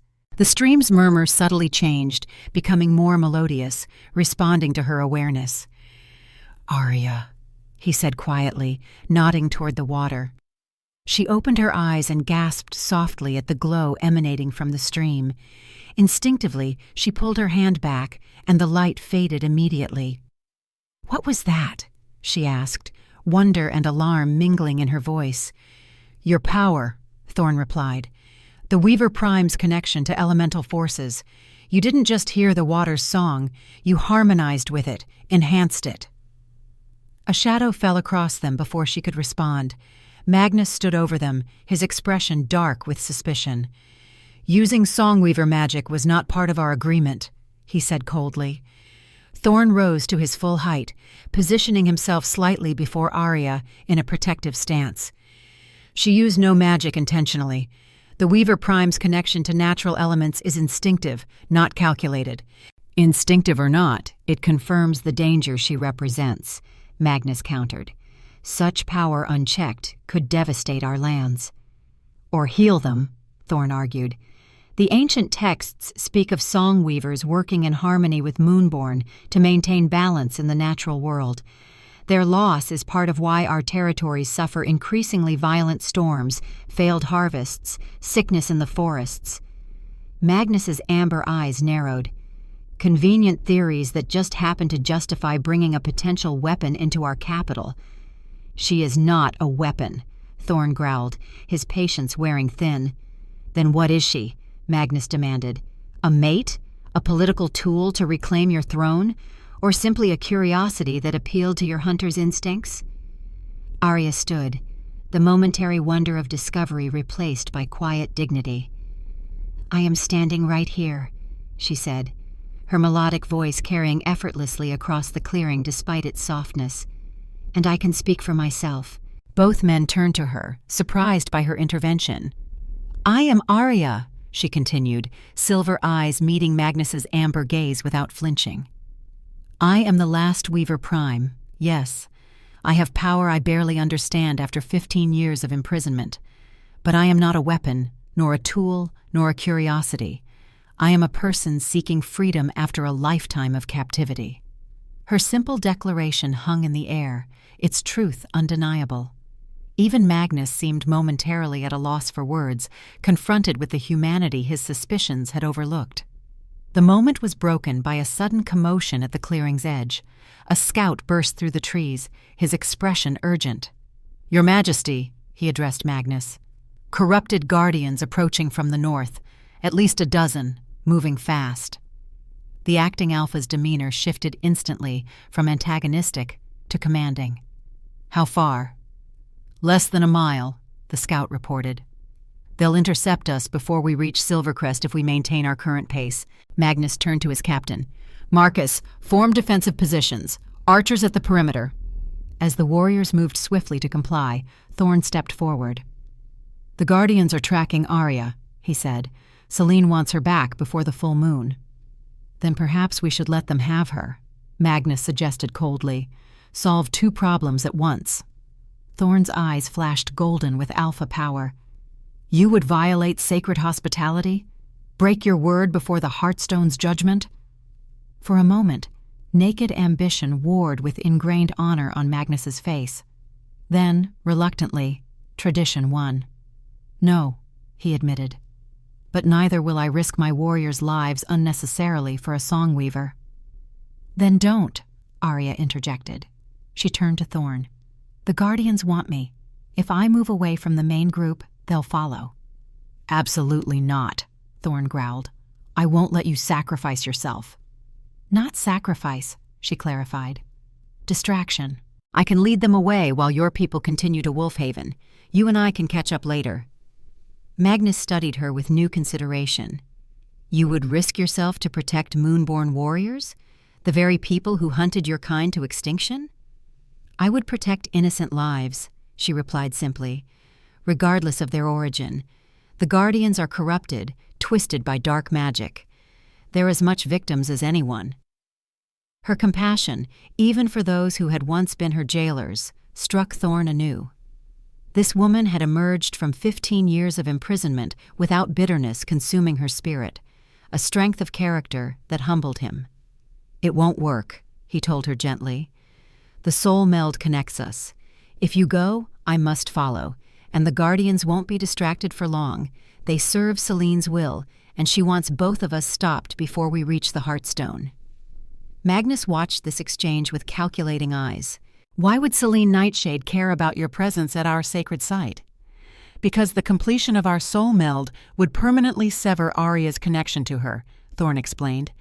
"End Selene's access to the power she's been stealing for 15 years. Understanding dawned on Magnus's face. "So the Heartstone ritual threatens her directly?" "Yes." The acting alpha's expression shifted subtly, political calculation giving way to strategic assessment. Whatever his personal ambitions, Magnus was still a moonborn warrior facing a common enemy. "Then we fight," he decided. "Together, reach Silvercrest Ridge before they intercept us. We'll have the high ground there." Thorne nodded his agreement, surprise and approval mingling at Magnus's tactical choice. Perhaps there was more to the acting alpha than naked ambition after all. "Marcus," Magnus called to his captain, "defensive retreat to Silvercrest. Fast pace. Protect the Songweaver at all costs." The warriors moved with practiced efficiency, forming a protective formation around Aria. Thorne stayed at her side, his senses already stretching outward to track the approaching Guardians. Through their bond, he felt her determination rise to match the moment, her earlier fatigue pushed aside by necessity. "Can you maintain a faster pace?" he asked her quietly. She nodded, resolve hardening her delicate features. "For freedom, I could run forever." They set off at a brisk trot, the guards maintaining tight formation as they navigated the increasingly steep terrain. The forest grew denser as they climbed, ancient trees giving way to younger growth that crowded the narrow path. Thorne kept Aria close, one hand often at her elbow to steady her on particularly difficult stretches. The howls of the Guardians grew louder behind them, not the natural calls of moonborn in wolf form, but distorted, haunting sounds that echoed unnaturally through the trees. The corruption of Selene's magic twisted even their voices into something unrecognizable. "They're gaining," Marcus reported grimly as they paused briefly at a switchback in the path. "We won't reach Silvercrest before they overtake us." Magnus surveyed the terrain with the practiced eye of a battle commander. "There," he decided, pointing to a narrow pass between two rock formations. "Defensive position. Archers on the high ground, warriors in the pass. We make our stand there." As the warriors moved to take position, Thorne pulled Aria aside. "Stay behind me," he instructed. If the fighting goes against us, run for Wolfhaven. Follow the main path. It leads directly to the city gates." She gripped his arm, alarm flaring through their bond. "I won't leave you." "Aria," he said urgently, "completing the soul meld is what matters. If you reach the Heartstone, even alone, there's a chance the ritual could still work with the bond we've already formed." "You don't believe that?" she challenged, silver eyes seeing through his half-truth. "You're trying to protect me by sending me away, like everyone always has." Thorne cupped her face with one rough hand. "I'm trying to give you choices," he corrected gently. "For 15 years you had none. Now you do. Stay and fight at my side if that's your decision, but know you have the option to run if needed." Understanding softened her expression. "Thank you," she whispered. "But we stay together. Whatever comes, we face it side by side." Their moment was interrupted by Magnus's commanding voice organizing the defense. Warriors with bows took positions on the rocky outcrops, while others formed a line across the narrow pass, weapons at the ready. Thorne guided Aria to a position slightly behind the main defensive line, where a large boulder offered additional protection. "Your power," he said quietly. "Can you control it at all?" She looked uncertain. "I don't know. In the tower, any attempt to direct my song was met with punishment from the binding spell." "The binding is broken," he reminded her. "Your power is yours now. If the moment comes when we need it, trust your instincts." She nodded, though doubt lingered in her eyes. The first of the guardians appeared at the tree line below, twisted parodies of moonborn warriors. They moved with jerky, unnatural motions, their forms caught in partial transformation between human and beast. Fur sprouted in patches across skin that had turned a sickly gray, and their eyes glowed an unnatural blue that matched the binding runes from Ravenspire Tower. "Celine's magic," Thorne growled in recognition. "She's corrupted moonborn warriors with the same power that held you captive." Aria's hand tightened around his. "Can they be saved?" The compassion in her question twisted something in his chest. Even now, facing those who had been her jailers, she thought of their salvation rather than their destruction. "I don't know," he admitted. "The corruption seems complete." Magnus joined them, his expression grim as he assessed the approaching threat. "More than a dozen," he noted, "and these are not mindless beasts. They move with purpose, with strategy." "They'll focus on Aria," Thorne warned. "Their primary mission is to recapture her, not engage your warriors." "Then we use that to our advantage," Magnus decided. He turned to his captain. "Marcus, archers target any guardian that breaks through the line. Priority is protecting the Songweaver until we reach Wolfhaven." The acknowledgement of Aria's importance, no longer as a threat but as someone to be defended, registered in Thorne's mind as a significant shift. Whatever Magnus's ultimate intentions, for this moment at least, they were truly allies. The Guardians charged with unnatural speed, howling their distorted cries as they crashed against the moonborn defensive line. The warriors held firm, their natural fighting prowess matching the Guardians' corrupted strength. Steel flashed in the dappled sunlight as blades met claws, and the snarls of combat filled the forest clearing. Thorne positioned himself before Aria, his body already beginning the partial transformation that would give him both human dexterity and beast strength. Claws extended from his fingertips, muscles bulged beneath his clothing, and his eyes blazed golden with alpha power. Through their bond, Aria felt his transformation like a surge of heat and power. Her own body responded, silver light flickering beneath her skin in rhythm with his golden glow. The soul meld pulsed stronger between them, each drawing strength from the other. A guardian broke through the defensive line, charging directly toward them with single-minded purpose. Thorne met the attack with controlled violence, decades of hunting experience evident in his economical movements. His claws slashed across the guardian's chest, drawing black ichor instead of blood. The creature barely slowed, its corrupted form seemingly impervious to pain. It lunged again, jaws snapping at Thorne's throat. He twisted aside, using the guardian's momentum to throw it against the boulder. The impact would have shattered a normal being's spine, but the guardian simply convulsed once and resumed its attack. "They don't die easily," Thorne growled, engaging the creature again. "The corruption sustains them beyond normal limits." Around them, Magnus's warriors were discovering the same unsettling truth. Despite inflicting wounds that would fell any natural opponent, the Guardians continued fighting with undiminished fervor. The defensive line began to buckle under the relentless assault. Magnus fought alongside his men, his own partial transformation revealing the power that had earned him the regency after Thorne's departure. His fighting style was different from Thorne's, more flamboyant, designed to impress as much as to kill, but effective nonetheless, keeping 3 Guardians at bay through sheer aggressive offense. Yet even with 2 Alpha-level Moonborn in the fight, the tide was turning against them. More Guardians emerged from the forest, reinforcing the initial wave. The archers on the high ground continued firing, but their arrows seemed to cause only momentary inconvenience to the corrupted attackers.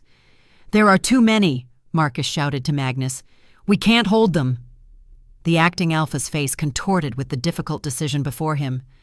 "Fall back to secondary positions," he ordered finally. "Controlled retreat." As the warriors began to disengage in coordinated pairs, covering each other's withdrawal, 2 Guardians broke through directly toward Aria. Thorne, still engaged with his own opponent, couldn't reach her in time. Aria stood her ground, silver eyes widening not with fear, but with sudden understanding. As the Guardians lunged for her, she opened her mouth and sang. The sound that emerged was unlike anything Thorne had ever heard. Pure, crystalline notes that seemed to bypass the ear and resonate directly with the soul. It wasn't the compelled song of the tower, nor a simple melody of defense. This was the true voice of a Weaver Prime, calling to the very essence of what the Guardians had been before corruption. The 2 creatures froze mid-attack, blue glow flickering in their eyes as Aria's song reached something buried deep within them. Their twisted forms trembled, caught between Celine's corruption and the cleansing power of the Songweaver's voice. Aria stepped forward, still singing, her hands rising to frame the nearest Guardian's face. Silver light flowed from her fingertips, tracing patterns across the creature's skin that counteracted the sickly blue glow of corruption. The Guardian convulsed violently, then collapsed to its knees. Before their astonished eyes, the corruption began to recede, gray skin flushed with returning color. Patchy fur either completed its growth or receded entirely as the body remembered its proper form. The unnatural blue glow faded from its eyes, replaced by normal moonborn amber.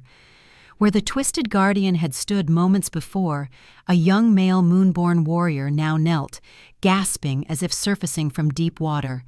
His eyes cleared, recognition and horror dawning as memories of his time under corruption returned. "How?" Magnus demanded, momentarily forgetting the battle as he witnessed this impossible healing. Thorne understood immediately. "The Weaver Prime's true power," he said with quiet wonder.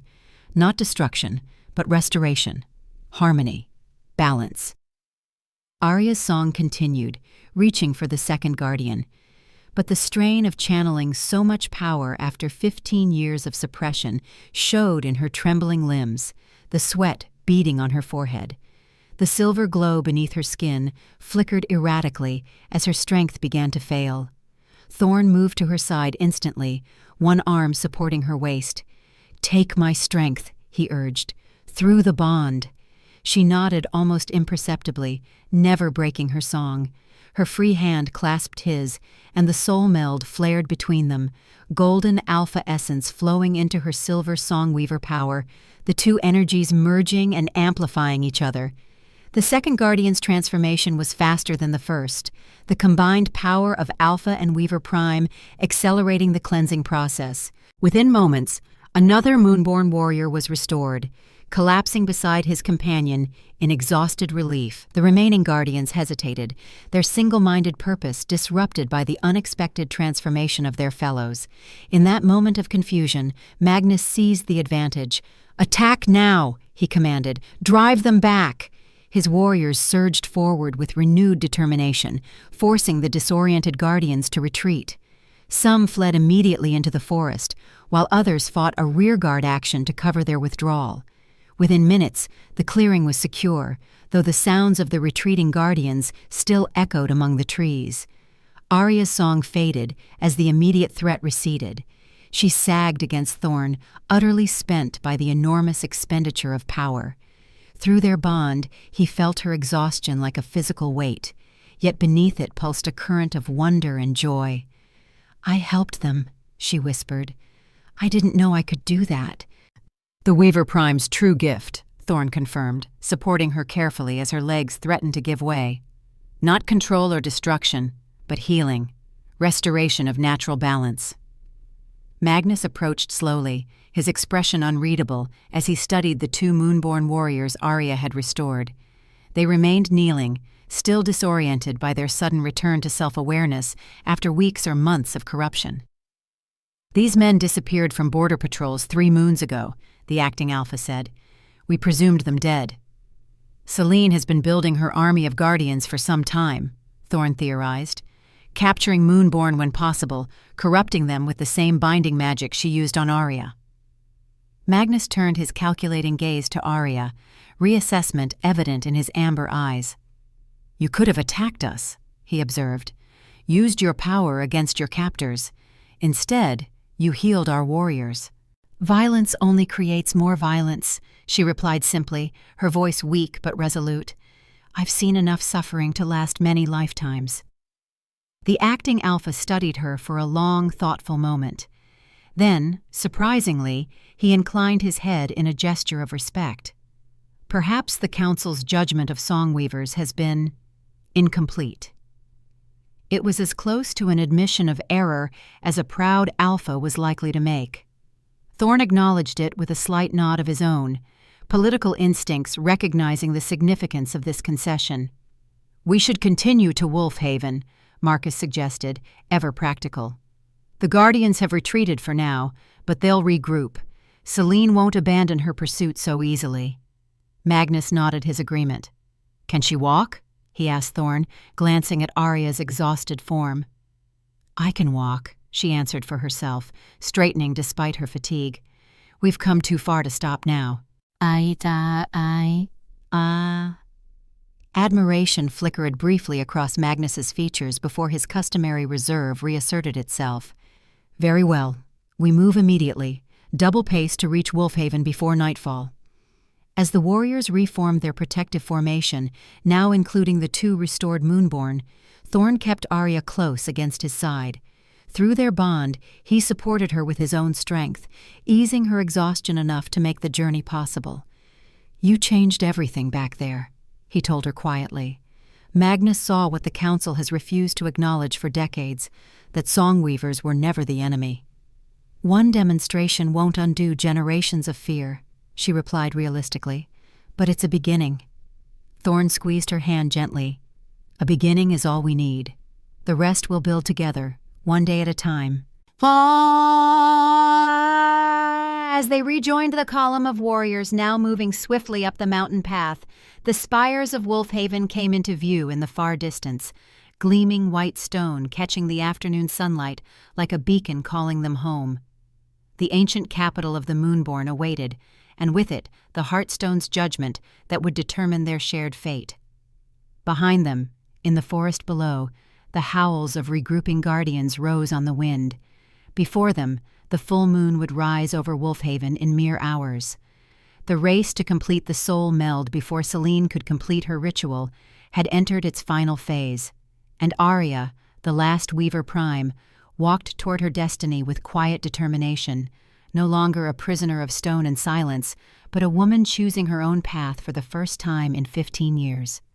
Wolfhaven emerged from the gathering dusk like a vision from ancient legend. White stone towers rose against the darkening sky, their peaks catching the last golden rays of sunset, while torches flickered to life along the massive outer walls. The city had been built into the living rock of the mountainside, both natural and crafted elements blending in a testament to Moonborn ingenuity and respect for the land that sustained them. Aria paused at the final ridge overlooking the capital, her silver eyes wide with wonder. After 15 years confined to a single room, the scale and beauty of the city below momentarily overwhelmed her senses. "It's magnificent," she whispered to Thorne, who stood protectively at her side. Through their bond, he felt her genuine awe, but also the underlying current of anxiety.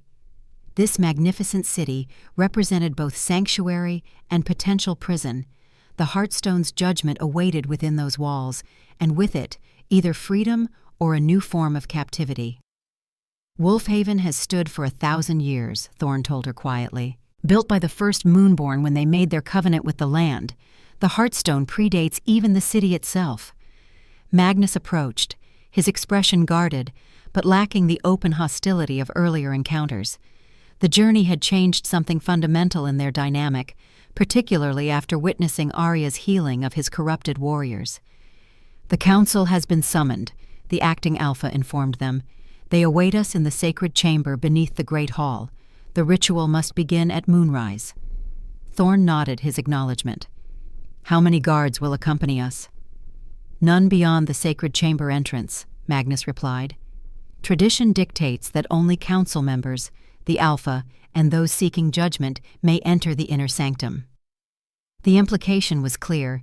Despite everything, Magnus still respected the ancient customs governing the Heartstone's sacred space. Whatever political machinations he might employ elsewhere, the sanctity of the ritual itself would remain untainted. "And after the judgment?" Thorne pressed. "What then?" Magnus's amber eyes met his directly. "That depends on the stone's verdict, doesn't it? And on your intentions." The challenge hung between them, the unasked question of whether Thorne intended to reclaim his throne should the Heartstone acknowledge him as the true Alpha. 10 years of exile had not erased the power dynamics that defined Moonborn society, nor the ambition that had driven Magnus to maintain his regency for so long. "My only intention is her safety and freedom," Thorne said finally. "The rest can be discussed after the ritual." Magnus studied him skeptically, but nodded his acceptance of this temporary truce. "We enter through the north gate," he instructed, turning toward the waiting warriors. "Form honor guard formation." As Magnus's men arranged themselves in the ceremonial pattern reserved for sacred occasions, Marcus approached the 2 restored warriors who had traveled with them from the battle site. Though still weak from their ordeal, both men had insisted on continuing to Wolfhaven, driven by the need to warn their people about the danger Selene represented. "Families will be notified of your return," the captain told them. "After the ceremony, healers will attend to your needs." One of the men, older and bearing the insignia of a scout leader, stepped forward. "Captain, request permission to address the council directly. What we experienced under corruption, they need to hear it firsthand." Marcus glanced at Magnus, who considered briefly before nodding his agreement. "Granted. Your testimony may prove valuable in understanding the threat we face." As the procession reformed to begin the final descent into the city, Thorne maintained his position beside Aria, acutely aware of her mounting tension. "What troubles you?" he asked softly, though their bond already conveyed her emotional state more clearly than words could express. "What if I fail?" she responded, voice barely above a whisper. "What if the Heartstone sees only what I am, the last song-weaver, a potential weapon, and rejects our bond?" "The Heartstone sees truth, not fear," he assured her. "It will recognize what exists between us, what has existed since your song first called to me 3 years ago." "And if it doesn't?" Thorne took her hand, twining his fingers with hers. "Then we face that outcome together. But know this, Aria, whatever happens beneath Wolfhaven tonight, you have already won the most important battle. You are free, your mind, your spirit, your power, all yours again after 15 years of captivity. No judgment can take that from you." Her silver eyes met his, luminous in the gathering darkness. "Thank you," she said simply, the words carrying the weight of everything she couldn't express: gratitude for his rescue, his faith, his willingness to bind his life to hers despite the risks. The soul meld pulsed stronger between them, golden and silver energies intertwining with renewed purpose as they began the descent toward Wolfhaven's imposing gates. The city received them with a mixture of reverence and wary curiosity. Word of their approach had spread ahead of them, and citizens lined the cobblestone streets to witness the return of their former king and the silver-eyed stranger at his side. Many bowed as Thorne passed, muscle memory of respect for their once-beloved alpha, overpowering the decade of his absence. Others watched more cautiously, particularly as they noticed Aria's distinctive eyes that marked her heritage too clearly to ignore. "They fear me," she observed quietly as they proceeded along the main thoroughfare toward the great hall at the city's center. "They fear what they don't understand," Thorne corrected, "just as they once feared the night before they learned to embrace the wolf within." Through their bond, he felt her absorbing this perspective, finding strength in the comparison. The Moonborn themselves had once been feared, hunted, misunderstood, before finding acceptance among their own kind. Perhaps in time, a songweaver could find similar belonging here. The Great Hall dominated the central plaza of Wolfhaven, a massive structure of white stone and ancient timber, its roof rising in graceful arches that mimicked the mountains surrounding the city. Guards in ceremonial armor stood at attention as Magnus led them up the broad steps and through doors tall enough to accommodate Moonborn warriors in their full wolf aspect. Inside, torchlight illuminated a vast space where generations of alphas had held court, made laws, and decided the fate of their people. At the far end, 13 figures in formal robes waited in a semicircle. The High Council of Wolfhaven, comprised of the oldest and most respected members of the various Moonborn clans. Their faces registered shock as Thorne approached, many clearly having doubted the rumors of his return until this moment. One elderly woman stepped forward slightly, her weathered features softening at the sight of him. "Thorne Blackwood," she greeted, her voice carrying the authority of one who had served on the council since before his birth. "The Hunter King returns to his pack at last." "Elder Isolde," Thorne acknowledged with genuine respect. "I return seeking the Heartstone's judgment, not to reclaim what I surrendered." The old woman's knowing eyes suggested she doubted the simplicity of this statement, but she merely nodded and turned her attention to Aria. "And this is the Songweaver," she observed, studying Aria with intense curiosity rather than fear. "The silver eyes of legend. We thought your kind lost to us forever." "Nearly so," Aria replied with quiet dignity. "I may well be the last." "Not for lack of trying on our part," another council member remarked grimly, a broad-shouldered man with the distinctive facial markings of the eastern clans. "The purge was thorough." "And orchestrated by the same power that imprisoned her for 15 years, Thorne countered, a protective edge entering his voice. Selene Nightshade played both sides against each other, feeding fear among the Moonborn, resentment among the Songweavers, all to serve her own purposes. Murmurs rippled through the council at this accusation. Magnus stepped forward, assuming his role as acting alpha. "We have witnesses," he announced, gesturing to the 2 restored warriors who had accompanied them. Moonborn taken by Selene's corrupted guardians, their very nature twisted by the same binding magic used to imprison the Songweaver. They were restored through her power, not destroyed by it. This revelation caused a stir among the council members, who exchanged meaningful glances. Elder Isolde raised a hand, silencing the whispered discussions.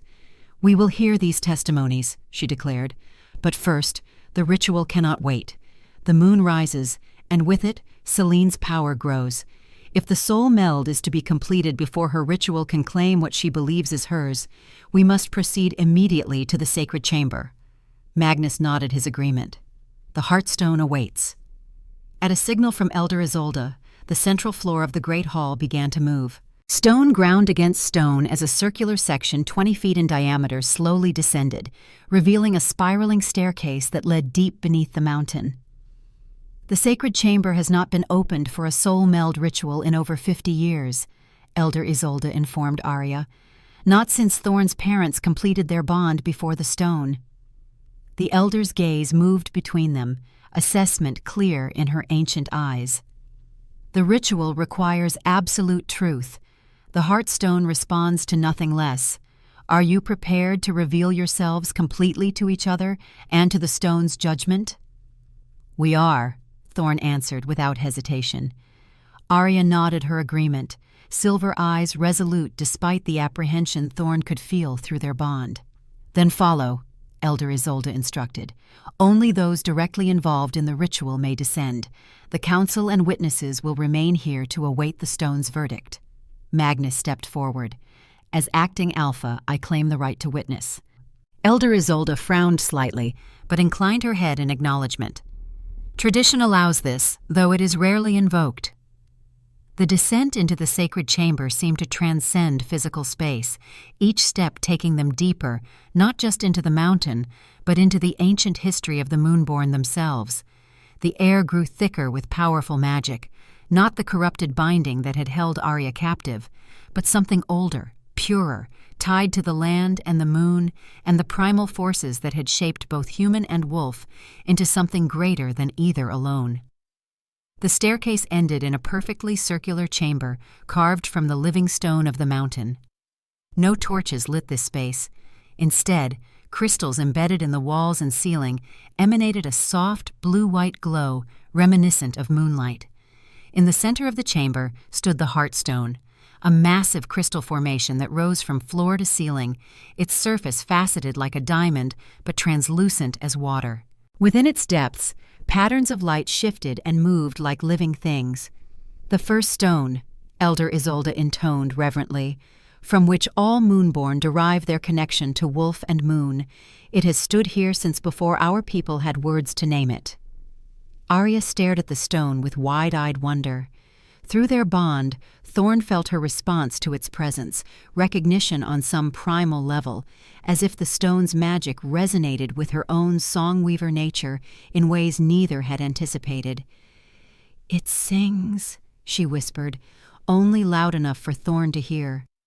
Not like water or forest, but deeper, like the earth's heartbeat given voice. Elder Isolde moved to a small altar positioned before the Heartstone. Upon it rested a ceremonial bowl carved from the same crystalline material as the stone itself, along with an ancient silver knife inscribed with runes that glowed faintly in the chamber's ethereal light. "The soul meld begins with blood freely given," the elder explained, lifting the knife. "The physical essence that carries the spiritual. Are you prepared to offer this sacrifice to each other and to the Heartstone?" Thorne stepped forward first, extending his hand over the bowl without hesitation. "I am." Aria joined him, her smaller hand beside his. "I am." Elder Isolde nodded solemnly. "Thorne Blackwood, former Alpha King of Wolfhaven, do you come before the Heartstone of your own free will, seeking to bind your soul to this woman for all the days that remain to you?" "I do," he answered, his voice carrying the weight of absolute certainty. "And do you acknowledge that this bond, once forged, cannot be broken save by death itself, and perhaps not even then?" "I do." The elder turned to Aria. "Aria of the Silver Eyes, last of the Songweavers, do you come before the Heartstone of your own free will, seeking to bind your soul to this man for all the days that remain to you?" "I do," she replied, her melodic voice steady despite the enormity of the commitment. "And do you acknowledge that this bond, once forged, cannot be broken, save by death itself, and perhaps not even then?" "I do." Elder Isolde raised the ceremonial knife. "Then let your blood mingle, as your souls soon shall." With practiced movements, she drew the blade across Thorne's palm, then Aria's, the cuts precise and swift. Their blood flowed into the crystal bowl, red darkening to near black in the chamber's blue light, swirling together until indistinguishable. The elder lifted the bowl toward the Heartstone. "From two, one," she intoned. "From separate paths, a single journey. From individual purpose, shared destiny." She turned back to them. "Drink," she instructed. "First Thorne, then Aria, then complete what was begun in the tower." Thorne accepted the bowl, his eyes meeting Aria's over its rim. Through their bond, he felt her absolute trust, her willingness to take this irrevocable step, despite having known freedom for less than 2 days. The magnitude of her courage humbled him anew. He drank deeply, the metallic taste of their mingled blood sharp on his tongue. Power surged through him immediately, the partial soul meld they had formed at Ravenspire Tower responding to this deepening of their connection. His beast nature rose closer to the surface, golden light emanating from beneath his skin. Aria accepted the bowl next, drinking without hesitation. Silver light bloomed across her skin in response, matching his golden glow. Their partial bond flared between them, strengthening, deepening, but still incomplete. "Now touch the heartstone together," Elder Isolde directed. "Complete the bond before its judgment." Hand in hand, blood still seeping from their matching wounds, they approached the massive crystal. As they drew nearer, the patterns within its depths began to move more rapidly, coalescing toward the point nearest them as if drawn by magnetic force. "Together," Thorne murmured, giving her hand a gentle squeeze. They reached out in unison, palms pressing against the cool, smooth surface of the heartstone. The moment of contact triggered an explosion of light and sensation. The world dissolved around them. Physical form gave way to pure consciousness as the heartstone drew their spirits into itself, creating a shared mindscape where soul could truly meet soul without the limitations of body or speech. Here, in this place beyond physical reality, Thorne and Aria existed as luminous essences, his a deep gold threaded with shadow, hers a brilliant silver touched with remnants of binding blue that still sought to claim her. The partial soul meld connected them like a bridge of light, strong but incomplete. "This is the Heartstone's realm," Thorne's consciousness conveyed to hers, "the place where truth cannot be hidden." In response, Aria's essence seemed to tremble. "Then it will see everything, all that I am, all that I fear, as it will see me, my failures, my cowardice in running from responsibility, the decade I spent hiding from my own nature." The stone's presence enveloped them both, not a consciousness exactly, but an awareness, ancient and patient and utterly impartial. It observed their connection, the partial bond they had formed, and then began to delve deeper.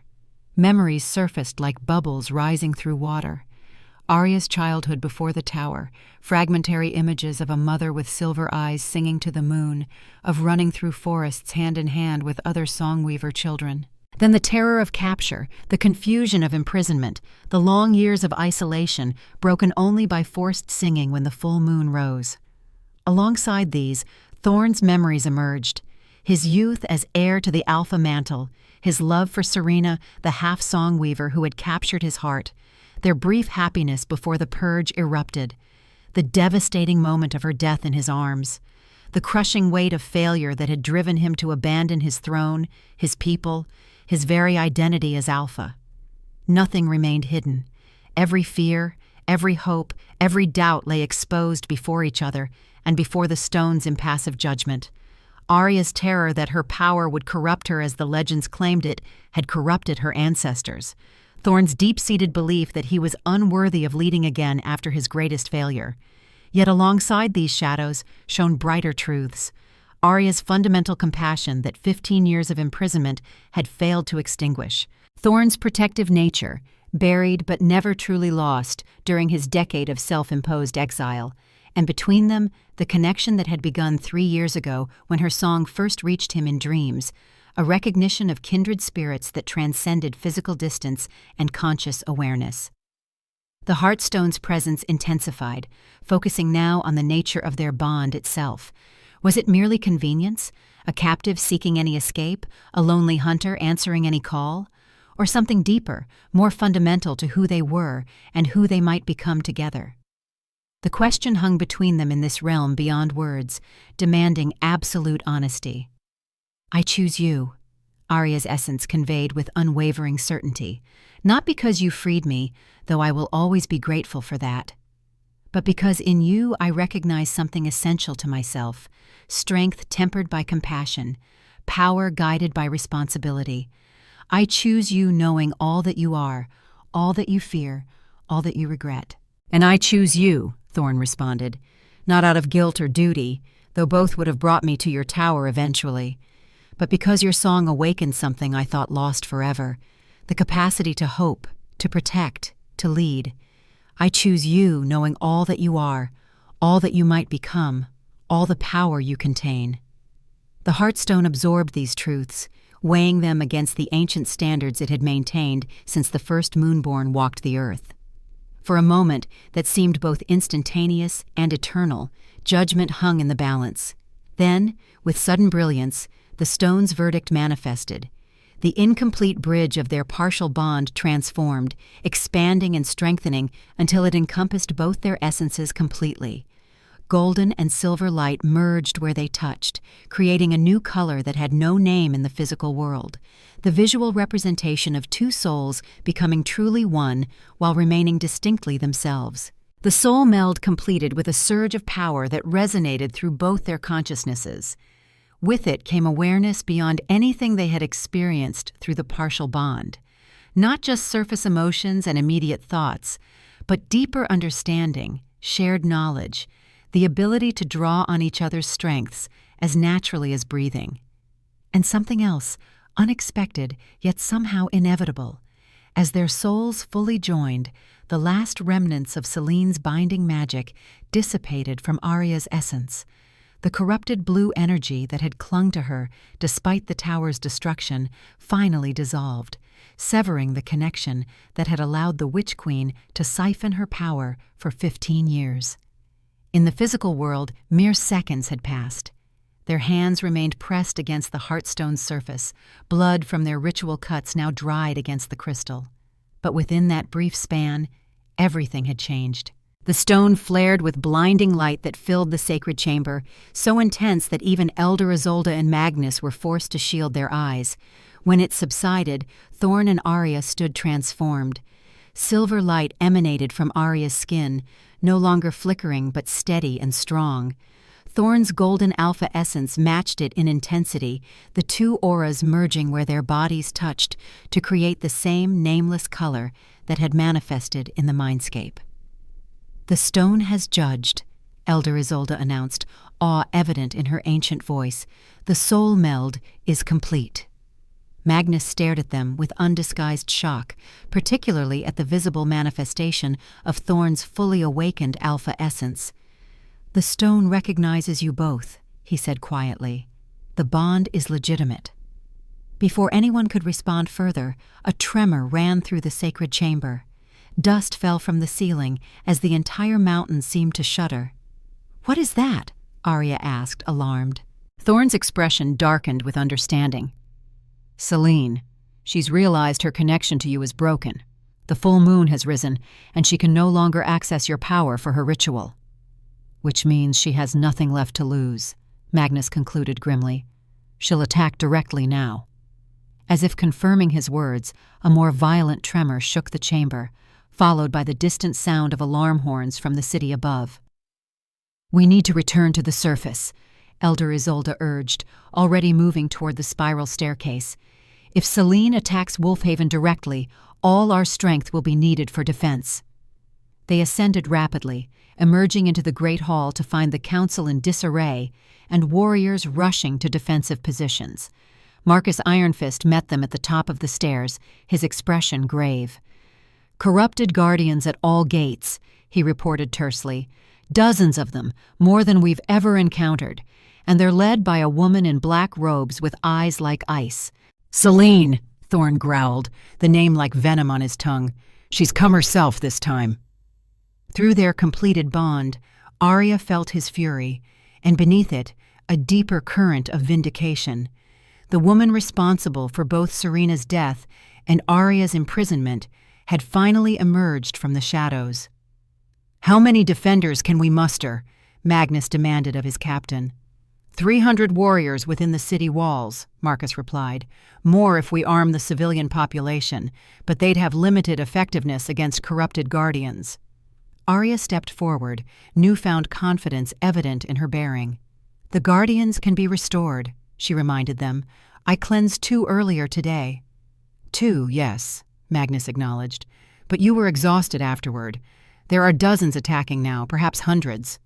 "I'm stronger now," she countered, glancing at Thorne. "The soul meld is complete. We can share power in a way that wasn't possible before." The acting alpha's eyes narrowed thoughtfully. You believe you can cleanse all of them? Not all at once, she admitted, but enough to create confusion in their ranks, enough to give your warriors a fighting chance. Another tremor shook the great hall, stronger than before. Plaster dust rained from the ornate ceiling as ancient timbers groaned under magical assault.